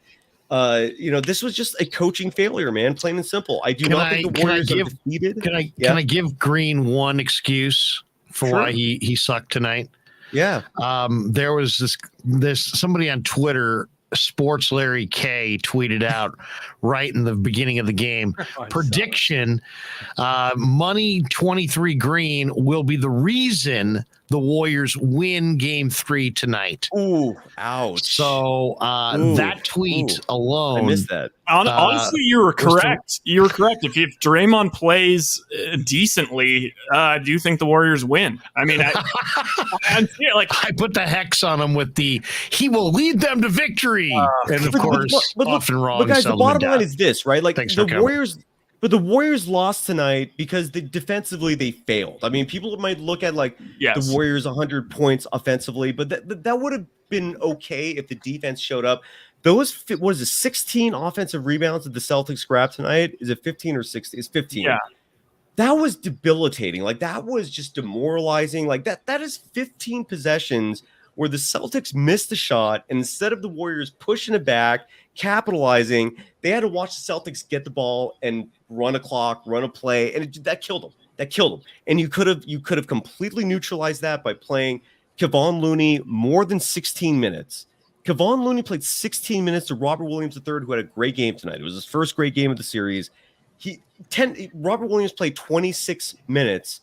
Why is Kevon Looney not matched up? What happened to Robert Williams' injury? The last game, he was he left the arena. He was injured and was going to be diminished the rest of the series. Tonight, he came back. He dip his legs in holy water? I mean, what the hell? How did this guy suddenly get ready? He's consistently inconsistent.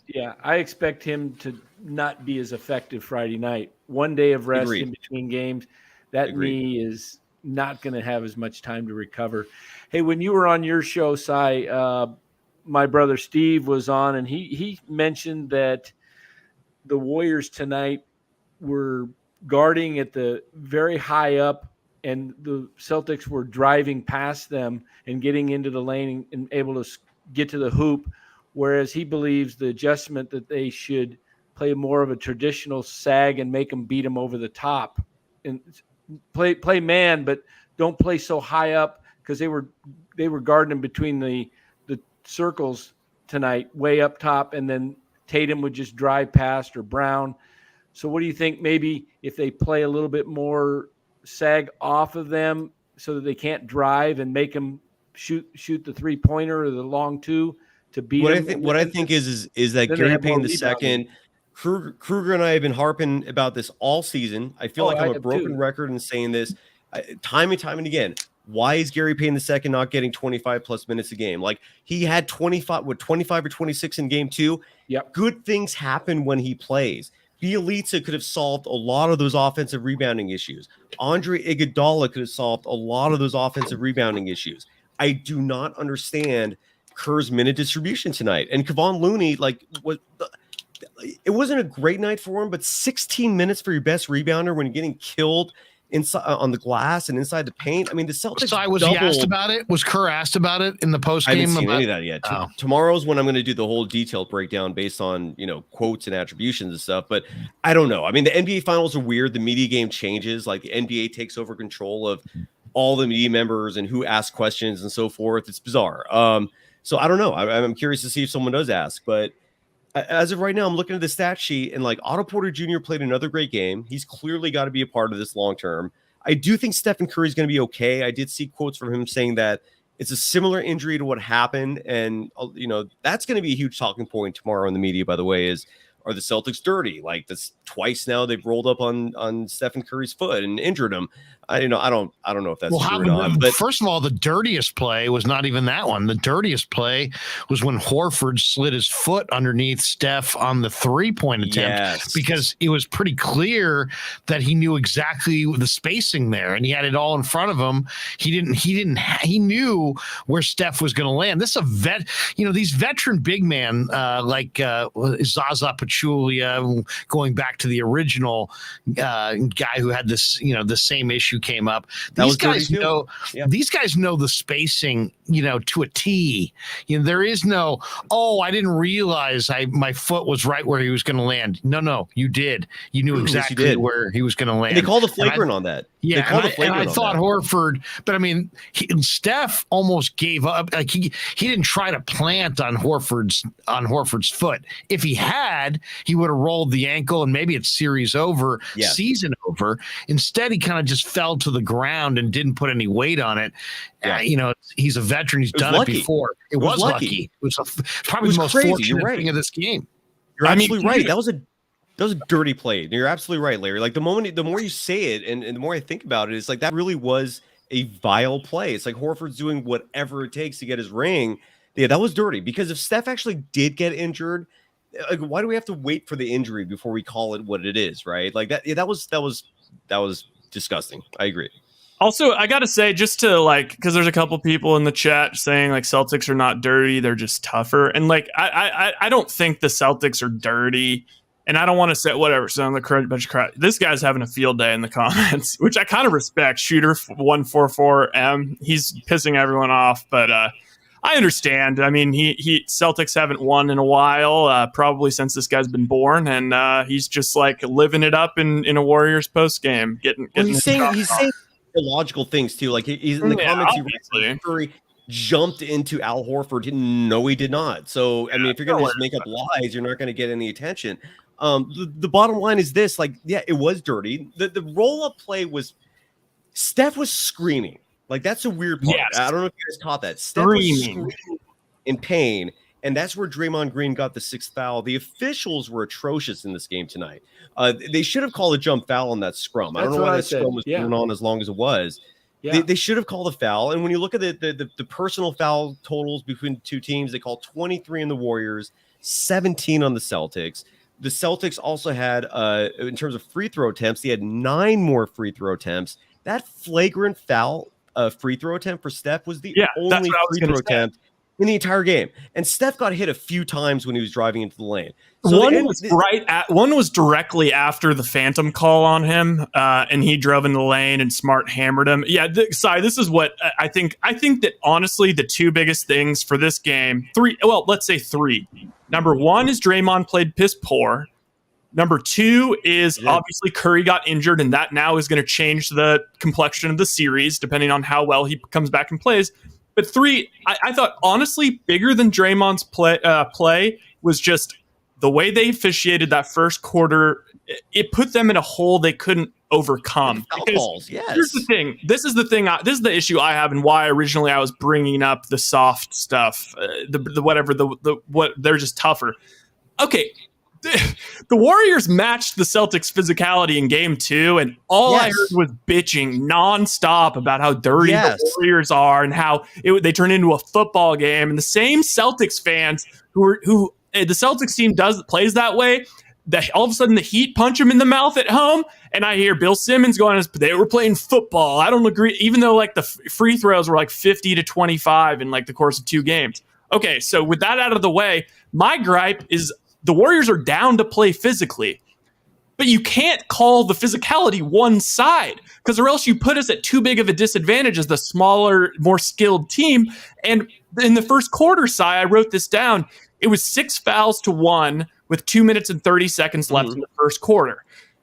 The only foul that set the tone right there. Yeah, the only foul they called was an offensive foul they called for us.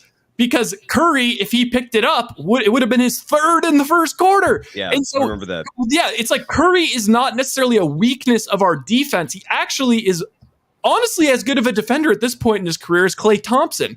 But if you're going to have, like, if he has fouls on him, he is our entire offense at this point. He has too big of a load on offense. He cannot pick up fouls. And so because of that, he basically plays with his hands behind his back. And the Celtics, you saw it in game 1 and game 2. Jason Tatum couldn't really even take him to the hole. Wasn't really confident. He did a great job on Smart. He did fine when he was matched up onto anybody. But in this game, it was just Smart was just putting him in the basket. Tatum was putting him in the basket. And honestly, that's where we need Draymond Green to step up and say, no, this is like, he needs to, that's where it's like, all right, superstar Draymond, we need you to step up here and be a great help defender or make it so that Steph doesn't get stuck in all these. Ryan, I'm gonna say this though, man. Like, I don't like blaming refs when you lose by 16 points. There are a lot of issues besides the officials. There's no doubt the officials were horrible in this game. But even Draymond Green, like, he was not set up for success. Like, to me, this was a coaching failure. For example, They came out of a timeout. I can't remember which quarter this was, but usually Kerr is brilliant at scripting plays out of a timeout. And the play, for some reason, out of the timeout was Draymond Green heaving a three-pointer. That was the shot attempt coming on the far sideline away from the benches. Yes. That was an amazing sequence. They called a timeout. We went to the TV timeout. We come back. I'm expecting something phenomenal. And next thing I see, there's three guys standing next to each other, and nobody looks like they knew what the hell the play was. Yeah. And then it's a quick turnover. I mean, that to me, that sequence, and when the Warriors stopped playing after the ball went off Smart and then Draymond, and the Warriors are standing around, and Smart got the ball from the officials, threw the baseball pass to Horford for another layup. I mean, those two sequences right there were not NBA Finals type performance. I mean, those two would be the Boston, two. If I was Kerr, I would show it to the team and be like, guys, we're in the finals. You know, this is not the finals. Credit. They came out with intensity, as Steve said rightly. They played more intense. They were getting the loose balls. They killed us on the glass, both offensively and defensively. I don't know how many second chance shots they got off of missed shots. It wasn't like Boston was super hot from outside. So, I mean, they've cooled off considerably. They were hot at the beginning, Coach. First half, they were hot. Yeah, first half. But, I mean, first quarter, really. It was really the first quarter because they started to slow down in the second quarter, missed shots, and the Warriors were only 12 back. But, you know, they weren't making a ton of shots. They made the key shots from the corner. Grant Williams had a 1 or 2 threes, I think. Smart hit one. I think one of the turning points was really where it shows it was just Boston's night. It was in the fourth quarter. The Warriors were down 6, and Peyton's guarding Marcus Smart, and to beat the shot clock, he throws it up and it banks in off the glass from straight away. It wasn't a side bank. It was just he just threw it up there and it banked in.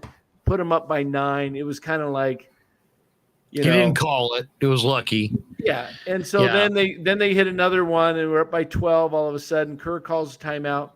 And like I said earlier in the show, at that point I thought the game was over. The Warriors had expended themselves coming back in the third, and it was just too much to overcome another big lead. What I'll say is this for anyone who's like feeling defeated or feels like the series is over, because I got a lot of that on Locked On Warriors tonight. People felt defeated, and I'm like, remember game 2, okay? Like, remember the fact the Warriors dominated in game 2. That's what's going to similarly happen in game 4. I almost guarantee it.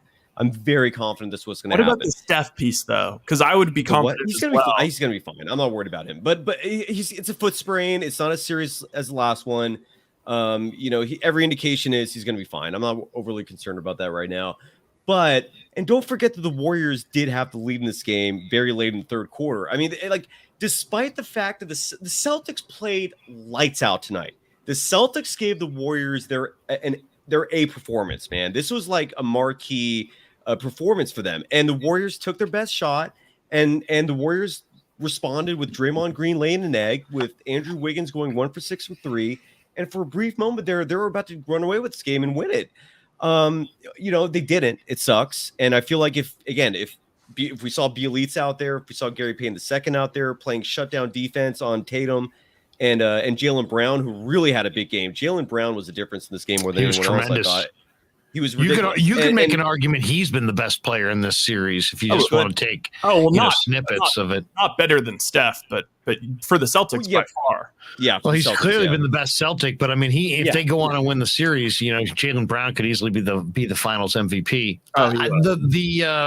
The one thing, okay, so we can talk about officials, we can talk about Green, we can talk about a number of things, we can talk about Kerr, coaching, but the one thing that I fear I don't like about this game is I don't like how often and how easily the Celtics got Steph Curry switched on to Jason Tatum, and Tatum, I felt like kind of, game 1, it was like they put a lot of defense on him early. He realized it wasn't his night. He became a facilitator. He had 13 assists, and they somehow won.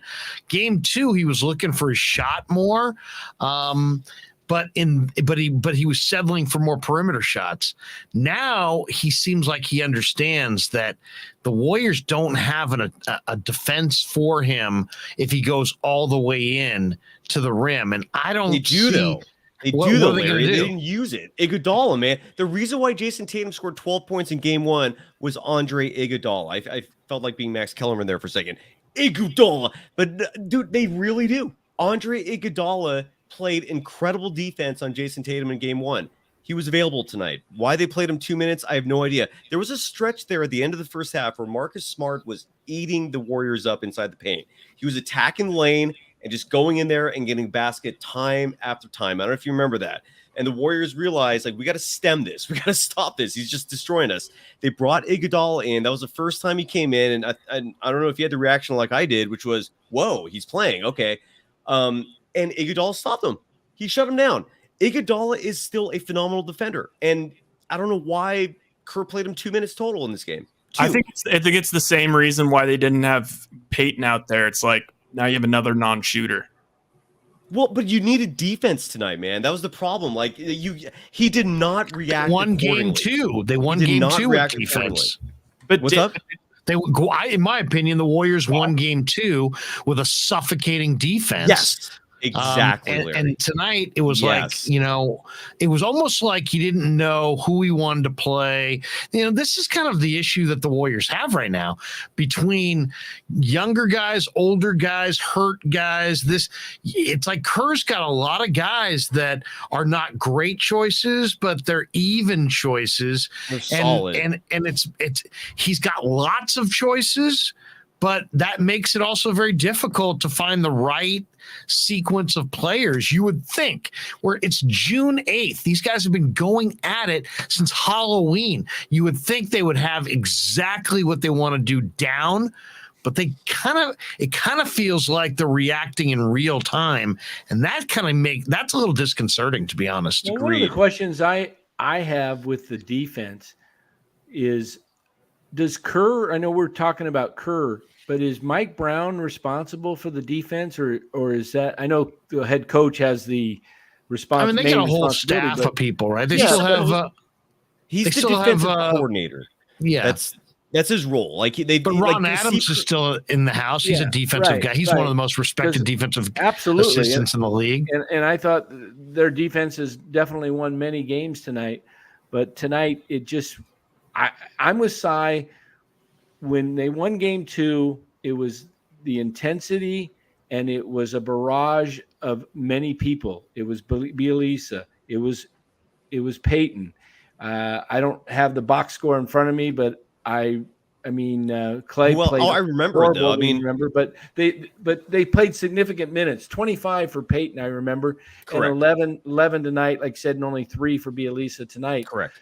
I thought with them getting killed on the glass, Bielisa would have been much better to bring in.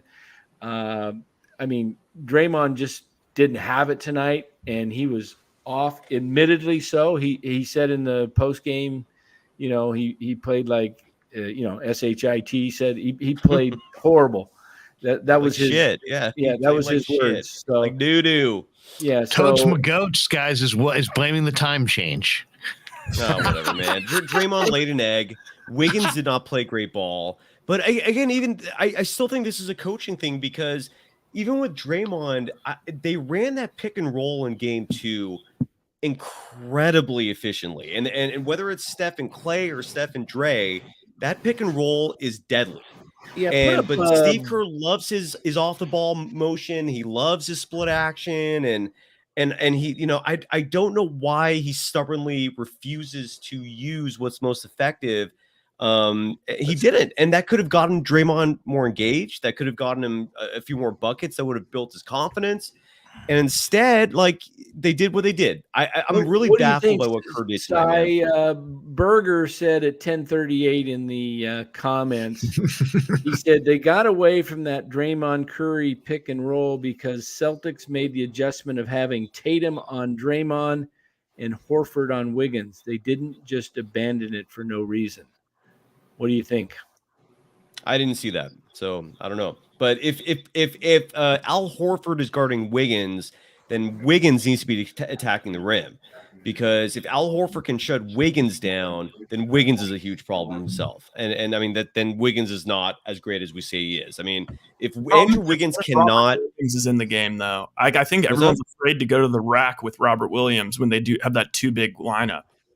Well, if they can go to the rack and then someone cut to the hoop from the corner like they did, one of the things the Warriors, I think, sometimes need to do is Looney's a little slow, and even GP2 of going up for the dunk. You know, I think Peyton got his shot blocked when he went up or something, or got fouled. But it's almost like they abandon the quick layup and they try and spring up for the dunk when they can just put it up off the glass real quick with Williams down there. I think they're going to have to work on that because Looney takes quite a while to get airborne. I actually have to say, I think that Looney and Bielitsa do a better job versus when Rob Williams is out there, especially in the double big lineup, because they're so unathletic. I mean, they're athletic guys, but they're so unathletic. Their whole lives, they've been, no matter who is the big in the game, that guy is if they go up just normally, they're going to get their crap packed. So they're using the rim to get to the other side and all. I still think they can drive on them, even if Williams is down there. If they look for the they cut. proved it in game 2. They proved it in game 2. And Robert Williams had his game. Robert Yeah. Williams was lights out tonight. That's not going to be repeated in game 4 because of the short turnaround. Al Horford's going to struggle in game 4 as well. I see great things coming for the Warriors in game 4. I really do. Like where are you seeing that? I mean, did you have Andrew the astrologer on, or I mean, how did you? Yeah, totally. I got a reading. It only costs $9.95. Oh, their love line is exceptional, but their lifeline is very much of a concern. What do you think of this side? I mean, we haven't seen him. It's obviously Kurt doesn't have any trust right now in Kuminga, but could Kuminga come in and give 5 minutes of rotation and go for that lob and drive the hoop and have him crash to the boards and alley-oop or I'd give him see a pass? it. I think I'd like to see it. I think he could give him a spark. This maybe is where 4 or 5 coaching minutes failed, spark. man. Like the clearly what was happening out there was not working. And Steve Kerr's reaction to that was, let's just keep doing more of the same. Like, I don't know why, again, why can someone tell me why Gary Payne II got 11 minutes instead of 25? Can someone tell me why Nemanja Bjelica got 3 minutes and those were all late first quarter, early second, if I'm not mistaken? I'll tell you on the Bjelica front, too. I wholeheartedly agree with you on Bjelica because on paper, Bjelica is your ticket for drawing Robert Williams away from the bucket so that you can attack. Exactly, dude. So get a lineup out there where Bjelica is your big man opposite Williams. So Williams will be on Bjelica. Then let Bjelica camp at the 3-point line and either shoot wide open threes when it swings to him, or if Williams goes with him out there, attack the front of the rim. I think they would just do what the Warriors did in game 2, though, and put Clay, like in the way we put Clay on Horford. I think they would just put a guard on him and just say. That's another thing. That's another. I'm glad you brought that up, Ryan. Why was Klay Thompson not guarding Al Horford again? It wasn't like the Celtics switched him out of that. Like that was deliberate, and I don't understand why something that worked so great in game 2, which is Klay Thompson hiding on a bigger guy and Al Horford, causing him problems, they abandoned that. Klay Thompson was back on Jaylen Brown. He was back on Jason Tatum. And I do not get what Kerr and the staff was doing tonight. That's what killed them in game 1 is allowing Boston to penetrate all the way into the paint. Boston's offense is not very complicated. They have big wings that can slash, including Marcus Smart, to get to the rim. And then if it bogs down, they swing it out to open threes. And it's like I thought I got confident in the series after watching game 2 because it seemed like a meaningful adjustment.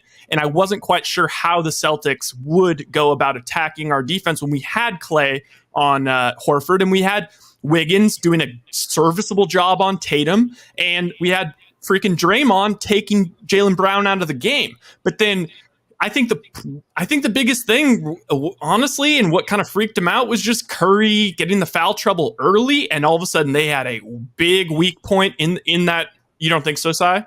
No, I agree, but I'm just shaking my head in disappointment at the fact that the coaching staff reacted the way they did to that. Like, they should have just stayed the course. Like, they should have just kept going with what the tried and true is, which worked in game 2. But you're right, man. They freaked out. They started getting a little skittish, and they started messing with Steph's rotation. And you're right. Maybe that started a whole domino effect that messed with the whole game plan. And shame on Kerr for falling into the ref's trap, man. I'm just shaking my head in disappointment. The other concern that I've got going into the next game, because I've watched three games between these two teams. And every game that goes by, Boston is defending this a little bit better, to the point where I fear turnovers in the next round. And that is when Golden State attacks the rim, and then their guy who's attacking the rim decides he can't finish inside. They kick it right to the elbow, and Boston is rotating to the elbow. And in game 1, they didn't rotate at all. In game 2, they started to recognize that pass and start to lean towards it. Tonight, there was 2 or 3 instances where a Golden State player drove the lane, tried to kick it to the elbow, and man, it barely got there because a Celtic fingertip was just right there. They recognize that pattern. And Golden State's now done this 3 games in a row where their guys are driving in, and maybe it's like Looney, for example, and he doesn't want to finish inside. So he's looking for a perimeter shooter, and they're kicking it to the elbow at the 3-point line, or, at the elbow, or at the elbow extended at the 3-point line. And Boston is looking for that pass. And don't think they're not going to watch film and be ready to steal some of those passes if Golden State tries to do that a 4th game in a row. That, I guess, is my fear Friday night, is that Golden State falls into a massive turnover situation. So give me what you think we may see Friday night. And is it a must win in your mind? I mean, I don't want to call it a must win just because I want to give the Warriors enough credit. I mean, look, this is the 3rd time in their dynasty run they've lost a game 1 at home. The other 2 times were 2016 to the Thunder, which is, I'm starting to get vibes of that series here, and then 2019 against the Raptors, and injuries doomed them in that series. The fact that they have home court advantage, what I mean by that is that if this goes 7, they have 5 and 7 at home, bodes incredibly well for them. So I don't want to say it's a must win. Obviously, I don't want to see the Warriors fall down 3-1. That's a really deep hole to climb out of against the Celtics team. But I also think strongly that the Warriors will adjust. And Coach's brother, I thought, was very astute as he bailed the program in saying that this is going to be a back and forth, except that the Warriors at some point are going to pull off 2 straight and win this. They're going to have to. I just don't know if the 2 straight are going to be 6 and 7 or if it's going to be 4 and 5. But I think they're going to come back strong in game 4. I really do. Clay said afterwards tonight in the post game, starting to feel a lot like 2015. We've been here. Remember, they were down 2-1 in game 4 in Memphis. Yes. In the, I believe that was the second round. Yeah, second round. And, or was that second round. So they were down 2-1. They went on to win the next 3. So, correct. Who knows? In Cleveland. Yeah, they've done it before. Yeah, they've done it. They've been down 2-1 to Cleveland, right? Weren't they down 2-1? Yes, 2-1 to Cleveland and the Grizzlies. I like in 15, this team is just right. the resume is so solid that I can't write them off, man. Like, until I see them fall. Like, if they were down 3-0, that's a different story. But it would be tough. But I'm not hitting a panic button. Is there an official you were rooting for or against being on the call on Friday? Say again. I'm sorry. Is there an official crew that you're rooting for? It seems like the officiating crew. It's like, it's different than the NFL or MLB, where it's like you got two teams playing. In the NBA, you almost feel like there's a 3-team deal. You got the home team, the road team, and the official team. And it seems like there's a huge disparity in outcomes. I mean, I heard somebody in the chat said that the Celtics this year are undefeated with Scott Foster. I saw that too. That was another stat that was going around that was incorrect. It was one of those ball sack sports things where they just put a record on a photo, and immediately people think it's the thing going around was 12-0 in the playoffs, and then people were like, no, that's not real. And then they were like, no, but it's 8-0. Yeah. It's like 4-3 or something like that. But because I actually did a little research into that. Does it matter in your mind who's going to be officiating? And then Philip Collardo says more Peyton, less Poole. If I say to you, does it matter about the officials Friday night? And give me one player you want to see more of, one player you want to see less of. Go ahead, Cy.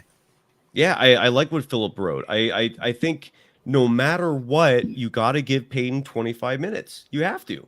I do not understand why he only had 11 minutes. It's just it is mind-boggling to me. I think Andre Iguodala does have a role on this team, which is spelling Draymond Green. So Draymond Green played 34 minutes tonight. That means the other 14 minutes should go to Andre Iguodala. I think Kevon Looney should be out there every minute Robert Williams III is out there. Robert Williams III played 26 minutes. Kevon Looney played 16 minutes. And I also think if Jordan Poole is playing like he did again, he's got to see a reduction. I mean, but Jordan Poole also showed me in game 2 that he can succeed. I really think the Warriors are going to come out in game 4 and just blow these guys away. I really do. This has the feel of a back and forth. Everyone's incredibly reactionary after each game. And after game 2, everyone was ready to give the Warriors this whole series. And now it feels like everyone wants to give the Celtics the whole series. And the Warriors will blow out the Celtics in game 4 and everyone's going to feel a different way again. And I think the Warriors are the better team. I did not feel for a moment in this game that when watching this, that the Celtics were just like blowing me away, impressing me by their talent. What I saw more so was I was frustrated. I was very frustrated that Kerr was not dipping into that deep reserve on his bench and using that talent he has there. And hopefully he will make that adjustment. I'm confident he will. So play Bielitsa. Even if it's just 10 minutes, play him. Gary Payne II deserves 25. And if Poole's struggling, I wouldn't mind seeing Kuminga or Moody. I think they do have a role in this series. So that's my thoughts on it. Hey, Ty, I know you have to go, but just quickly, I was looking at the lineups on ESPN right now because I actually didn't remember this. But to start the 4th, so basically, kind of the lineup that sort of gave the game away. I don't want to say gave the game away, but, it started the avalanche.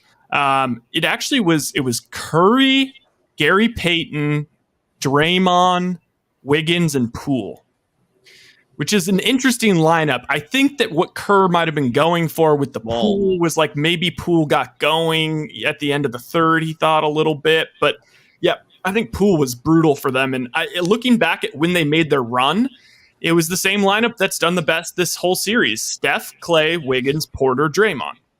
And well, I'm curious, like Draymond was getting killed by Robert Williams III. Killed. That lineup you just presented is tiny. That is diminutive, especially because Gary Payne II is basically almost like your small forward or power forward there, depending on Wiggins. I don't. It's Kerr was just off his game tonight. I don't know what's going on. So I'm very confident, man. I'm very confident Friday night we're going to be happier. I really am.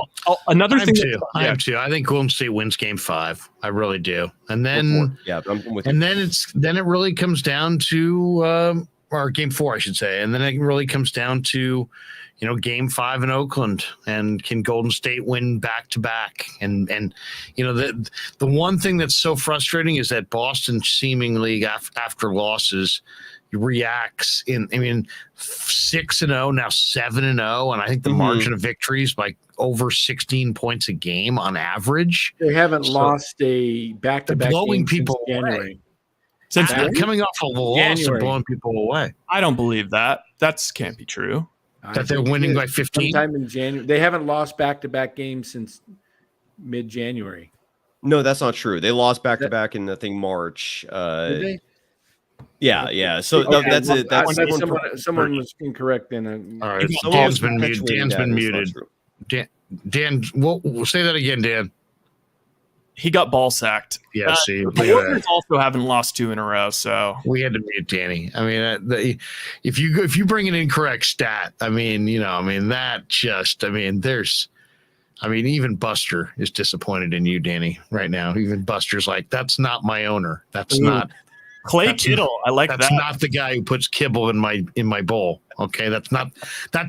In fact, right now, Buster's saying to Faith, that's not our Dan Coccimiglio. And Faith is saying, it might be our Dan Coccimiglio. All right, so hey, you got to jump. Give us your final thought. You still have hope. Rye thinks Celtics are a much better team, and the series is over. I think it's still going to be a 2-2 series going into Game 5. I think Warriors would win tonight, though. I really did.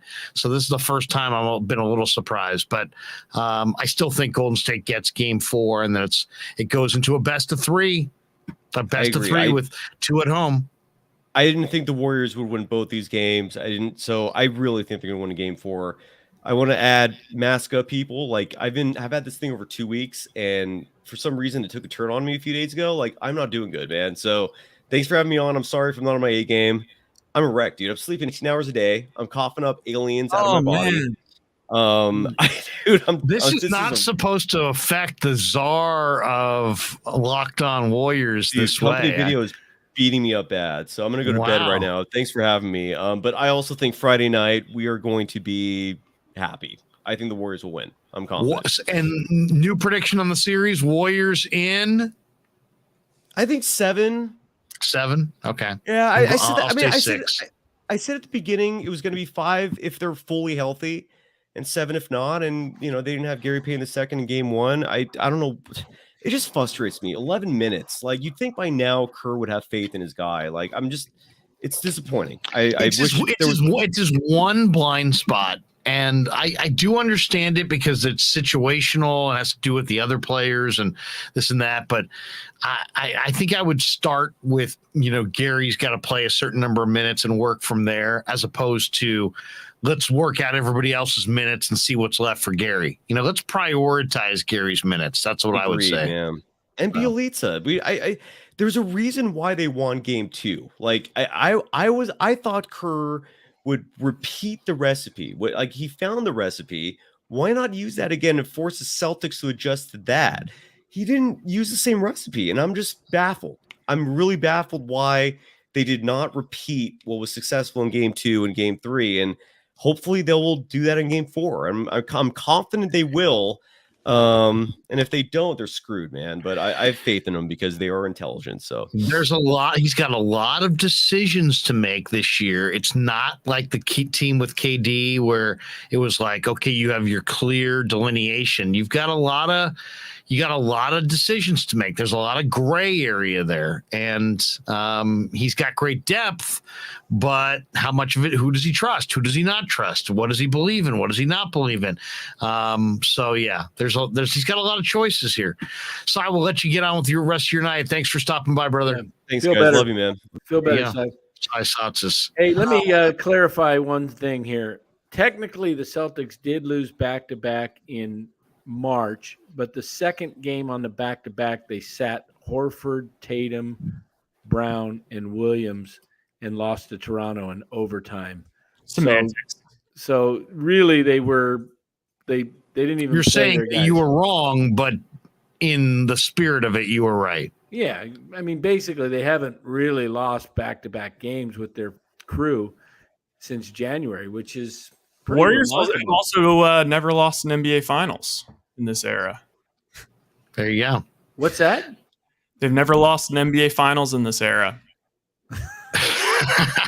Ryan's gonna get talking me, huh? Okay, Ryan. Look at that. All right. Okay, we want to go a couple rounds here. Wait a second. Right. Carlo P says mute him again. Are we gonna mute Danny again for that? For explaining his stat? He was wrong. He came forward with a stat. He was wrong. Now he's defending his wrong stat. Carlo P says mute him again. I hate double muting. It's like a second. It's like a second Tommy John surgery. You know, it's like the one surgery, okay, but the second surgery, that seems a Can't little let a guy gratuitous. make a comment like that without putting a few bucks up. If you want me to get muted, at least put $1.99 up, Carlo. P. Exactly. Come on. Who will pay money to have Dan muted? There we go. Come on, bring in the money. There Come you go. on. Yeah. Oh, we might have to mute Dan though, just because the Celtic bro that's just intact. He's going Draymond Green on our chat. Who is? He's like, enough said. He was right. He's Celtics fan because Shooter 144. Ugh. Shooter 144. You know, you're pissing me off, man. Yeah, All right. I think we'll have a good show Friday night because it'll be like Cy said, it'll be a different game. The Warriors are going to come out with a different intensity. I'm surprised they didn't really come out tonight knowing that Boston was going to be amped up and was going to amp up the intensity and the physicality. I'm kind of surprised the Warriors weren't able to match them because they knew it was coming. And really the Warriors the Warriors used to be able to play in many of these opponents could play a C plus game. And for the other team to win, they had to play their A game. The Warriors really, to win these games, have to practically bring their A game every night. They might be able to win with a B game, but if they play with their C game and they're off, they're not going to beat the Celtics. They're just as Ryan said, they're very talented. They've got length and they're young, as Larry said. They're all in their like mid-20s, and except Horford, he's the only old guy, but the rest of the guys are young and they are very athletic. So, well, I mean, okay, so like pick your poison, right? Do you want to pack the lane, give them the 3 ball, and roll the dice, or do you want to extend on them and have them attack the rim and hope you win that way? Neither. I would do what Steve said and play a little bit off of them. Don't pick them up so far up once they cross over the half court line and you're picking guys up. I mean, I saw a couple guys out there. They were way out there on them. And once they get by them, it's party's over because they can either take it all. Like Tatum was able to just take it to the hoop tonight. And, Curry was having to guard him. Whoever was guarding him, he was taking it to the hoop, play a little bit off of them, make them shoot over the top. Don't play into the paint where they're wide open threes. I'm saying, like Steve said, play a little bit off and then contest the 3 when they shoot it and box out, and you'll have the more rebounds. But what they were doing tonight was they weren't boxing out at all. They were giving guys free run at the rim. Yeah, I mean that was a huge part of this thing. If Golden State did a more disciplined job at just boxing out against Robert Williams, I think it would have been a different outcome tonight. Williams, not only is he a bigger guy with great hops, but he didn't have to worry about anybody bodying him up. So he's getting a running start. He's jumping over people. Right. I mean, there was one time he jumped over Draymond's back, but Draymond, I mean, he jumped so high that he didn't even make any contact with Draymond. He literally went over his back, took the ball, and brought it over, and then shot it again. So I mean, Robert Williams is a force. He's really is. For Draymond. He's a problem. He's actually just in the same way Draymond's a problem for other bigger players. It's like this guy is 6'7". He has extreme quickness and he has like a 4-inch higher standing reach than Anthony Davis. Yeah, he doesn't even have to get off the ground to pluck it. I mean, Draymond can just. That's a big thing about Draymond is he can stay on the ground and still get up, to get his hands up for all these rebounds and contest. Robert Williams is the super version of that. Hey, we figured out how to mute us guys on the show, but can we censor some of these guys in the chat room? Yeah, Danny, we can do anything we want. Listen, Burger, the fact Curry's been lights out this series. Where's that Burger? Oh, here we go. I know Burger. Has to be pretty scary for you guys, huh? All right. The fact that Curry's been lights out this series and Tatum's yet to have a good game has to be pretty scary for you guys. I don't think that Tatum Look is at that. going to have a great game. Burger. You misspelled your name, Burger. Somebody sent me the video where Burger's getting his ass kicked on television. I'm going to put that on my channel. Yeah. Burger. Yeah, JCC Reels. You keep dumping crap in my chat. I'm gonna play that video. I'm gonna show the world that video. Oh, you know who we didn't see this game is Tice. That was a good adjustment. More Grant Williams, no Tice. That was smart. Tice is underrated. He can shoot the corner three, and he can finish. Series. I think it's just not his series. Grant Williams had his bust Shooter out 144. Game. Shooter 144 either needs to put the money up, or we're just going to kick him out of the chat. Mark Graves is attacking Burger. Oh, that's funny. I'm calling him Turkey Burger. Integrity minded says Burger is right. Not even a real burger, man. He spells it with a B. It's one of those Shooter 144. It's a veggie burger. I'm calling Burger veggie burger. Yeah, no, he's a lettuce wrap burger. That's what he is. He's a freaking lettuce wrap. Maybe salmon burger. Shooter 144. I completely agree with Burger. Celts Chronicles. I completely. Where's Celts? Oh, I know he said Celts Chronicles says Monster Slam all over Shooter McGavin and Burger. Monster Slam! Take that, Burger. They're calling an offensive foul. No way. No integrity minded. way. You have no integrity. Burger is right. Integrity. Changing your name to No Integrity Minded. By the way, not to just put salt in our wounds, but what's really kind of tragic is if you rewatch the play when Curry got injured, Jordan Poole doesn't even make an attempt to block out Marcus Smart, who is at the 3-point line when the shot goes up, and he got in there. Poole's been disappointing. He has been. I mean, you know what? Hey, worst case scenario, let's say. I mean, the series isn't over, but worst case scenario. Here we go. What are you going to say? Scenario, we just figured out. We're not giving Poole this crazy max contract like at the snap of a finger. He hasn't proven that he can. Here's the question. Yeah. You brought up a question. Now the Warriors can't look ahead, but here on the Krueg show, we sure as hell can. Let's just say, for the sake of conversation, Burger. All right, let's just say for the sake of conversation that the Celtics go on and win this series. All right. Nobody wants to hear it. Cy, I couldn't even ponder this with Cy, because Cy would just be like, no, but he's the czar that all is.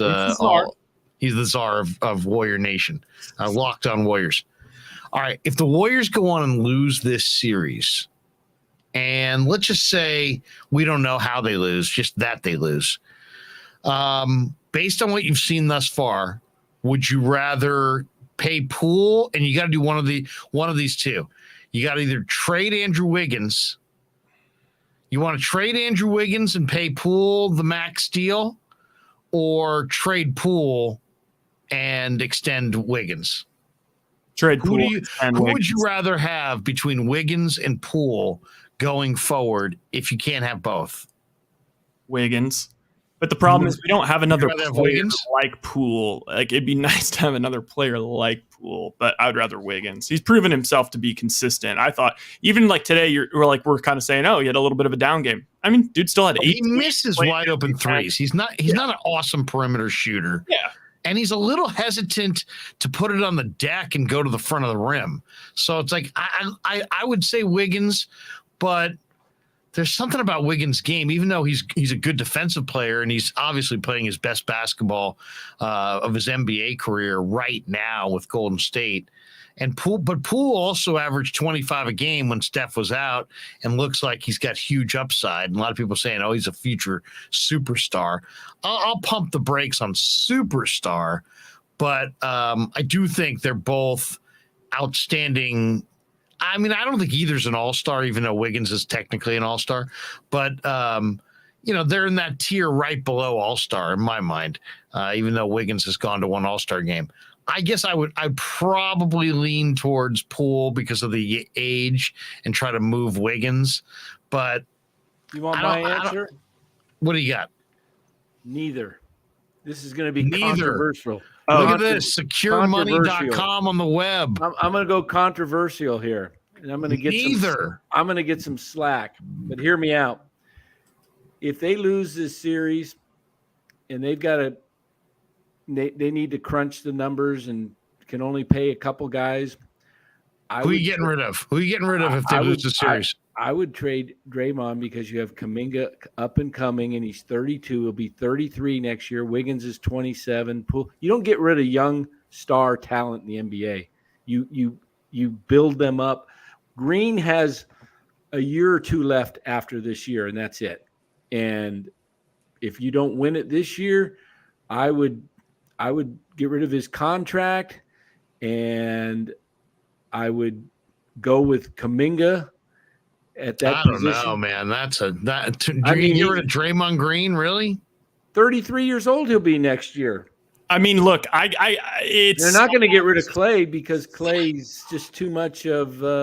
There's a chance Clay bounces back next year. I think Draymond is too important for their defense, even if he's not to the same level of a defensive player. I'd sign Peyton. I'd put Peyton. Peyton can. Draymond's the soul of the team, isn't he? He's directing the defense, and he's doing more than we can, put our. He's a liability though on offense when in the playoffs. In the regular season, you can get by with it.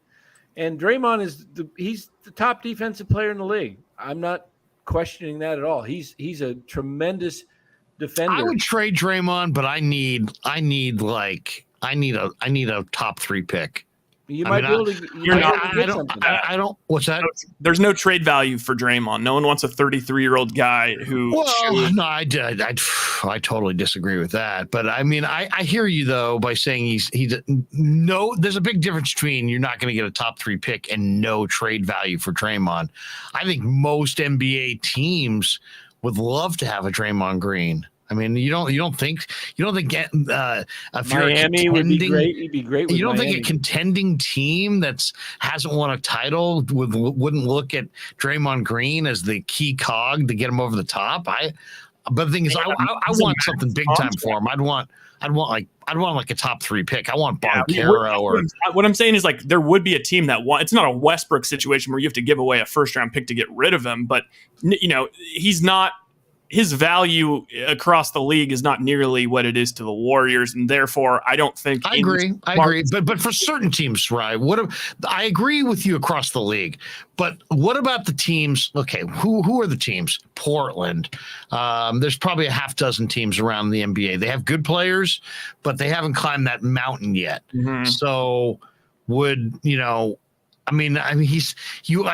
wouldn't want him if you're a young up and coming team necessarily, or maybe you would. Maybe you think he would show the way. Let me ask you this, and I don't know what's going on internally with the Warriors, and I know they love Green, but do you think at times the antics of Draymond Green, they get a little tired of the fact that they have to deal with, all the stuff that's going on? Even in this series, it's like the whole thing about. I think they love him. I think they love him, and that they really, understand. I love Draymond too. I'm just saying, as a 33-year-old. I hear you. I agree with you. He probably only has. I would say. Well, why don't we talk about that for a second? How many years do you think he's got left? I would say after this year, I'd say he's got 2 good years left, and that's it. Yeah, I would say maybe 3. Yeah. No more than that. So it's just. I still want a Boncaro. I want somebody. I want. If I'm going to move Draymond Green almost to me is like if you trade him, that's almost the closing of your title window. You're gonna author the closing of your title window. I don't know. Simply to get something. I would need to have another window in the future opened up. If you got to let Wiggins go. Then now you have a guy that's available for all 82 games.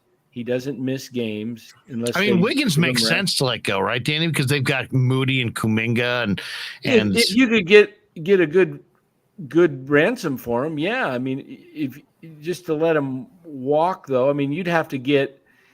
I'd like to see him get somebody who's experienced that's going to be, like a Bradley Beal or something. Maybe you have to make Wiggins and a draft pick for somebody like Beal. But I don't know. I just don't. Travis Schlenk in Atlanta. Kevin F says Schlenk would love Draymond to protect Trae Young. They're never trading Green. We wouldn't be able to get there.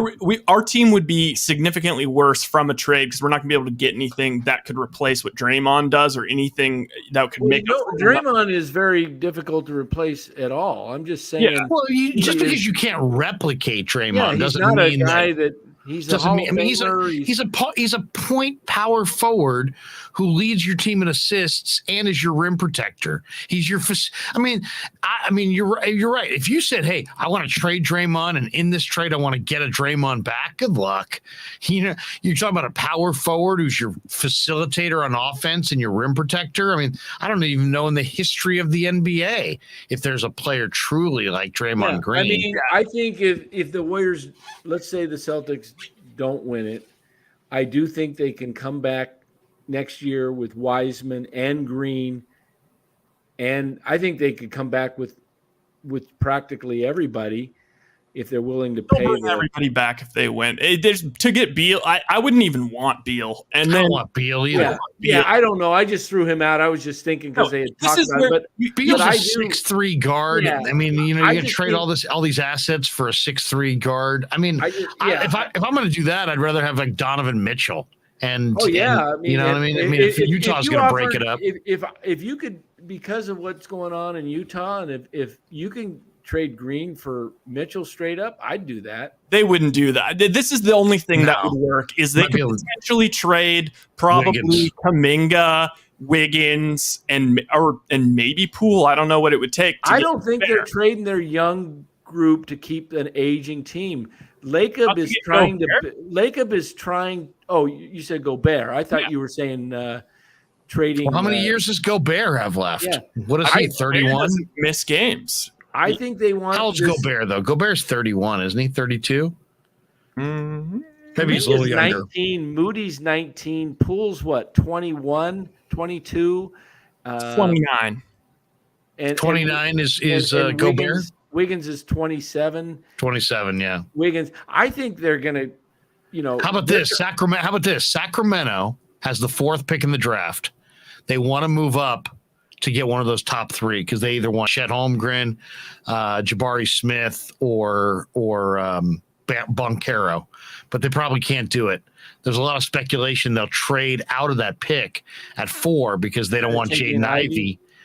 But if you're Golden State, would you trade a Poole or a Wiggins to Sacramento? They get a sure thing, and you go with Jaden Ivey?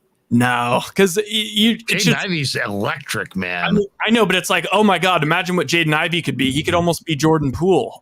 Like it's he might be better. He might be, a lot of people compare him to Westbrook. Poole's like a young better. Westbrook. Poole's going to get better. Yeah. This is his 3rd year, and the second. But what you could get for Poole is greater too, because he's younger and has more of a future.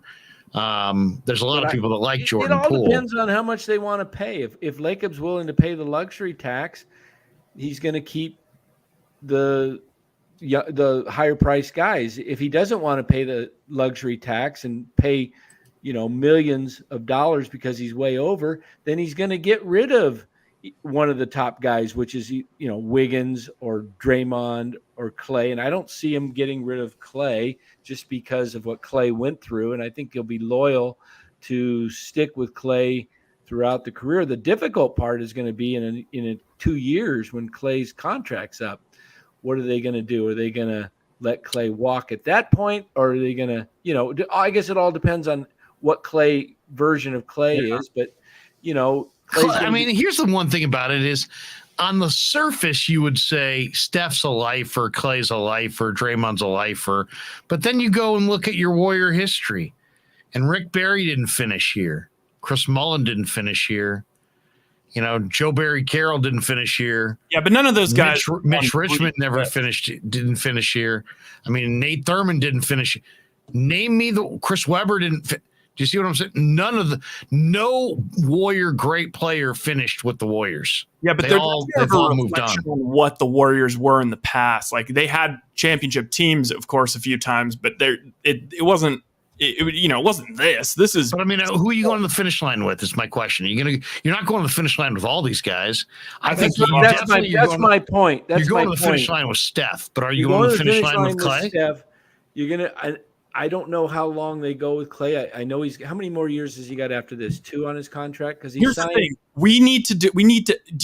We have to keep in mind that if Steph is not going to be happy if we get rid of Draymond or Clay, that's not happening. That can't happen. Steph would not be okay with that. I mean, we've already been pushing it enough with these young guys all around. Mark Graves says Tommy T didn't finish here. No, he did not. We need veterans. Like, there's a reason why LeBron trades away all his team's assets every time for his playoff runs. And, we can't. They're here in the finals. They still have, I think, still a better than 50% chance of winning this thing. We're talking like, the doom and gloom of the Warriors, but. You wouldn't trade Wiggins for the 4th pick in the draft? No chance. No chance. No? No, you got a guy that fits into this system perfect. While Steph and Clay and Draymond are here, Wiggins will excel. When, I would trade Wiggins at the point maybe in a few years when these other guys have taken over, Wiseman and Poole and Kuminga and Moody, and they're all doing well and established. And then you can get something. Well, that's the other one. Do you stay with James Wiseman? Because now you didn't get anything out of Wiseman this year. So now next year is Wiseman's quote unquote, almost like rookie year in some ways. The odds that he's going to be ready to, compete. I mean, for a title, maybe it's smart to move Wiseman. Okay. I don't know. I'm just saying the Warriors situation, I think, is very interesting to watch this summer, regardless of how this thing goes, just because they do have so many assets. They do have and they've got some decisions to make for sure. And some of these decisions are looming. I'll say this. I'm obviously I want to see Steph and Clay stay, and I would prefer to see Draymond stay as well. But everybody else, I'm open-minded. You tell me, I like Jonathan Kuminga. I like Moses Moody. You tell me you got a great deal for him, I'm listening.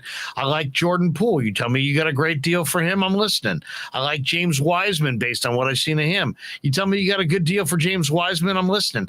I'm in a listen mode if I'm Bob Myers, because especially if I lose the title, because I think you have to be. I think you have to be in that listen mode, because I don't know. I like their core, but I don't know that I love their core. Like, oh my God, you can't break this up. I'd be willing to explore what's out there if they fall short here. Well, what are we missing? That's the well. Let's. Wait a minute. No integrity minded says I'm in denial. Or Warriors are. What's losing. that? Okay. No integrity minded. You said you were in denial because you said it was better than 50-50. That is true. If you want to give me those odds, I'll probably. You can't spell losing. Okay, you're being attacked by a guy who can't spell losing. All That's right. right. So, think that one over. So, I mean, if I'm just saying the whole thing with Draymond and with what the Warriors ownership is doing, they are invested in Chase. Okay. So they have got to have a winning team. They cannot have a team. And that's why you see the young guys. They didn't trade the young guys for a veteran, which they could have. I mean, you had the veterans clamoring for it. They wanted to get rid of the young guys and bring in a veteran player, a star. And we don't know that for sure, but that's what's kind of out there. Pretty publicized out there. So the fact is, they're trying to build this up so that the Warriors are competitive for the next 10 plus years. They want to be at a San Antonio Spurs. They don't want to have this 8-year magical run and then hit the bottom for 5-6 years. How about Wiggins to Toronto for Siakam? No, I'd rather Wiggins. You'd rather have Wiggins? Yeah. You have Kuminga and Moody sitting right there. Yeah, but then what does Siakam do? I mean, it's sort of a similar thing. He gives you size. I mean, you're telling me tonight, Robert Williams. I'm now telling you could move a small forward for a Siakam. Siakam would help neutralize the bigs that they go against. I mean, Siakam's 6'8", Wiggins is 6'8". I don't know about 6'8". He might be bigger than that, and he's definitely got great length. He's got I'm just saying, like, I don't think you could have gotten Siakam for Wiggins last year, but now Wiggins coming off an all-star year, Siakam is backslid. The contracts work out. I bet you could get Siakam for Wiggins, but you wouldn't make that trade. Too much lateral move. But however, I would do Wiggins and probably would do Wiggins and Wiseman for Gobert. And I mean Gobert because I would not. I don't want Gobert. Gobert's a goofball. But we were just talking about Robert Williams. It's like Gobert. I'm not a Gobert guy. I mean, I don't know. I mean, Gobert is a tremendous, 7'8" wingspan, great, defensive player. But I don't know. Realistically, what is Gobert? Gobert has done some crazy things. How about that play earlier this year where he dunked it and he's like doing his like Rocky Balboa thing on the the basket, and like somebody else, like the ball came out of the rim and somebody dunked it. Did you see that play? He basically totally lost control of sounds like he lost focus. He just seems a little goofy to me. I agree about the goofiness, but it would allow us to play Curry, Poole, and Clay at the same time if we had Gobert rim protecting, Draymond playing a rover. But you still have a non-shooter.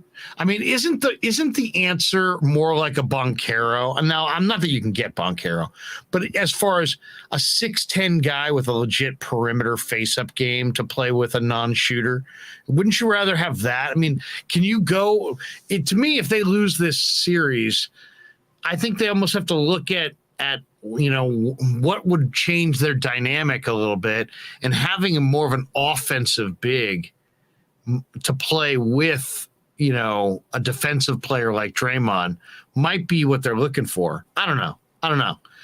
But to me, that seems kind of interesting. Mm-hmm. And Mark Graves says Siakam is 22 and 8 the last 2 years. You're right, 6'8", but a 7'3" reach. So, it's kind of like Draymond 6'8", but he's got the 7-foot reach. It's your reach is a big part of your. I'd rather have defensive ability. I know he's not a great outside shooter at all. He's not a threat, but Ben Adebayo. At Miami, he's a force down low, great defender. He's only 20. They're not moving Bam, though, I don't think. No, I mean, if you were to do something with, we talked about Wiseman, if Wiseman and another player to go or something like that. But, I think Wiseman, if he's healthy, the potential is through the roof. The guy. Well, let me give you an example. Okay, so Wiseman went to Memphis. Probably pretty popular in Memphis. I don't know how Memphis draws in their place. But what if you could do something like Wiseman in a contract like Wiggins or another contract, and you could take Jaren Jackson? Jaren Jackson is a big man, but Jaren Jackson can shoot the 3 ball. Yeah. True. So now you've got a guy who, you've got a big man and an enforcer. You've eliminated the question of, well, can Wiseman play? Can he not play? You're getting a guy in Jaren Jackson can play, and you're also getting a guy who can shoot. So, Jaren Jackson and Green could give you a formidable front line that maybe you could win a ring or two in the next couple of years. Would you guys consider that move or no? I would. I just don't think Memphis would do it after how positive their year went. And then also he also does have a lot of injury issues in a similar way. Jaren Jackson. I'm just thinking in terms of you see this Boston team, right? And it's like they have series where it's like, okay, this isn't a Grant Williams series. Okay, this isn't a Robert, whatever. They have so much ability to, mix up what they're doing depending on the matchup. They can go against Embiid. It doesn't matter. They can go against Giannis. They can go against Giannis with Brook Lopez out there. They can go against, they just have so many different things. And I just want a little more. I want one option we don't have is Andrew Bogut. We don't have an Andrew Bogut out there to, say, hey, Tatum, Brown, all these guys, you got to think twice before you're going to the rim versus us. I'd like it if you could tell me, instead of being a 50% foul shooter, that he's more like an 85% foul shooter, because to me that's a big part of it. And, because it's like if you really are make one miss one, make one miss one, then teams start playing hack you, and all of a sudden you're going to the line. I don't know.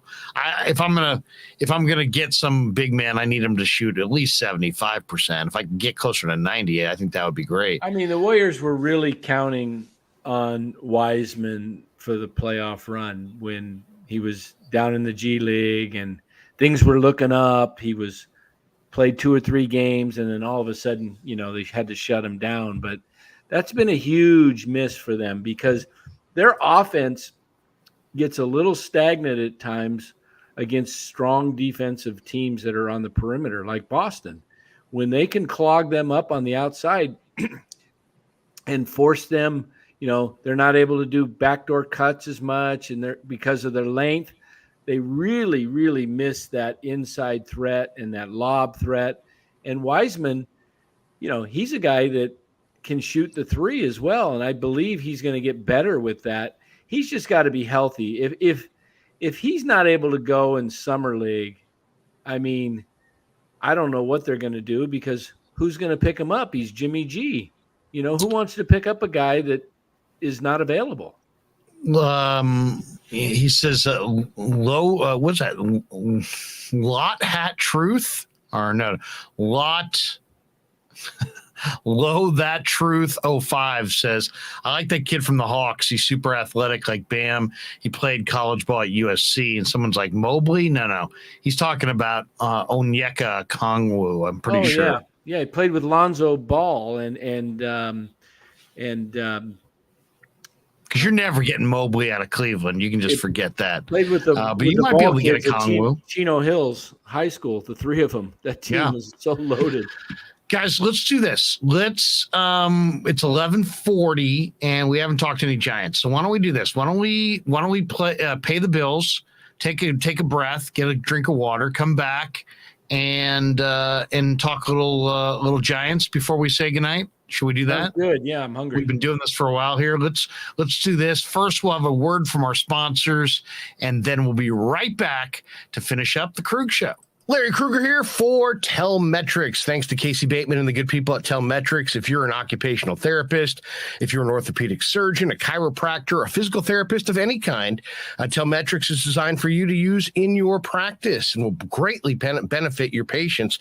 Telmetrics uses computer vision and artificial intelligence and provides a platform for outpatient rehab therapy services, both in the clinical and the telehealth environments. So using Telmetrics can improve your patient's experience and much more. So for all your sports injury needs, or if you're a physical rehabilitation specialist of any kind, make sure you use telmetrics.co, TELMETRIX.co. And thanks to Casey Bateman and all the good people at Telmetrics for being a proud sponsor of the Krueg. I'd like to thank our sponsor, Dan Coccimiglio. Dan is a buddy, and he is a phenomenal retirement planning specialist. And you can contact him today at securemoney.com or at his number 925-628-9966. There's a lot of uncertainty in our world right now, and you want to make sure that your money is secure. That is the key. Danny's got 25 years of experience, born and raised right here in the Bay Area, and he can help you get an immediate 10% premium bonus on your principal retirement account. So give him a call,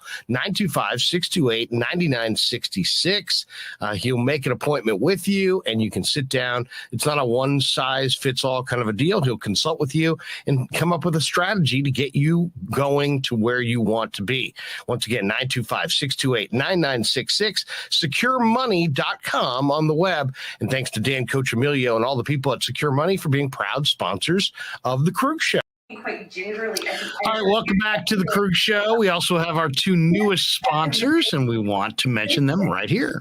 And thanks to Tony Cassera and the good people at Cassera's Italian Menswear. They are housing the Krueg Show t-shirts, and they're a proud sponsor of the show as well. The Krueg Show t-shirt, the Krueg Show podcast t-shirt is available there at their store in Dublin. Their address is 7372 San Ramon Road in Dublin, California. And go see Tony Cassera and get yourself a Krueg Show t-shirt and support the show. And special thanks to our sponsor, New York Style Italian Sausage. That's right, NewYorkStyleSausage.com is their website. Phenomenal product, whether it's the breakfast sausage, the Italian mild, the Italian spicy, the chorizo. You cannot go wrong with New York Style Italian Sausage. Once again, NewYorkStyleSausage.com, often imitated, never equaled. And they are a proud sponsor of the Krueg Show. Thanks to them as well. All right, welcome back to the Krueg Show. And it wouldn't be the Krueg Show if we didn't get a word about Italian sausage from my good friends at New York Style Italian Sausage and our good friend, Pasquale. We grew up with a Sunday dinner. That means no matter how busy you were, no matter where the hell you were, you came to dinner on a Sunday night. Yeah, Sunday dinner without sausage, it's like a church without God. You know, how can you go to church if you don't believe in God? You know, and along with the sausage also became the discussions. That was discussion night. You know, it wasn't a typical family that you sit there and you're quiet, you know, and you don't talk with a mouthful. Oh no, man. Italians talk when they're eating. Italians even talk when they're sleeping. And definitely we talk with our hands. So if we can't express it through our mouth, through our lips, we express it with our hands. So, and that's what sausage is, really. It's an expression, you know, that life is good. I love that every single time. Life is good. Life is good. Never gets old. Never gets old. Come over for dinner at Pasquale's. All right, New York Style Italian Sausage. All right, guys, we're in the home stretch. Warriors took the loss, but the Giants got a 2-1 win. And it was a big day for the Giants today. You know, I mean, a number of interesting things about the Giants right now. I mean, they're not playing particularly well. They're not scoring a lot of runs, and yet their pitching is struggling. Their defense, especially their range, Andrew Baggerly had a really interesting piece today on their defense. Kapler made a comment, guys, that caught my eye. He basically said that some of the players are out of shape. And he didn't say who he's talking about, but he talked about the lack of range. And I don't know who he's talking about, so I'll throw it to you guys. Who's he talking about? I mean, I think that probably, I guess I would expect the guys who've been going down with soft tissue injuries. Is he talking Crawford? Is he talking Longoria? Is he talking That's what I was wondering about Crawford, because when did he make the comment? After Gabe? The last game? Because Crawford just went down with the quad, a little tightness, but he was back in there tonight. I don't know if that would be it. I mean, Jock does have quite a circular face. Who's he talking about? I don't know.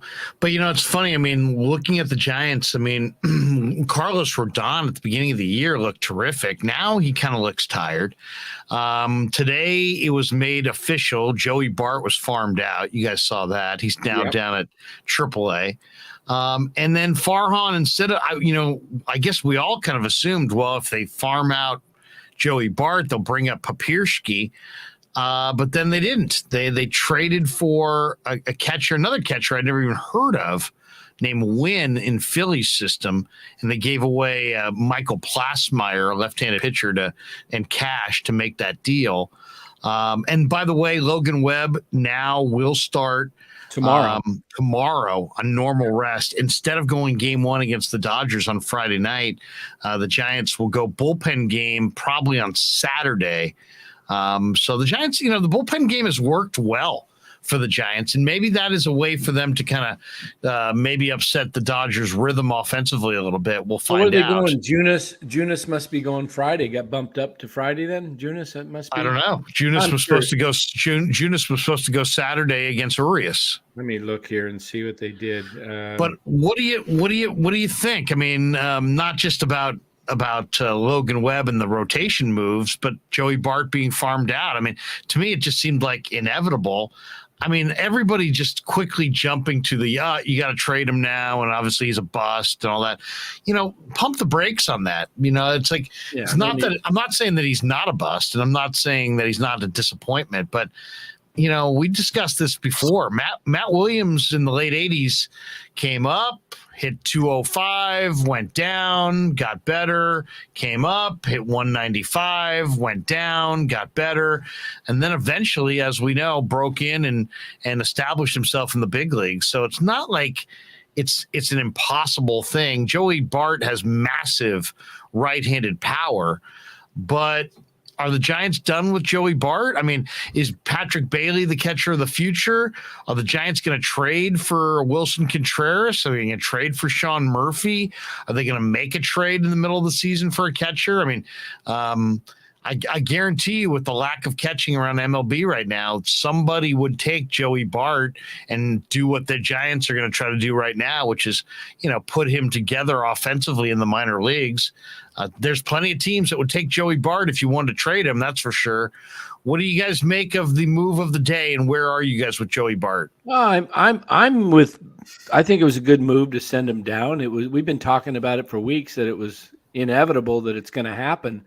I'm just kind of surprised that they traded Bart and then they got another catcher that is like another minor leaguer who's 31 years old, who's only been up with a little bit with Baltimore.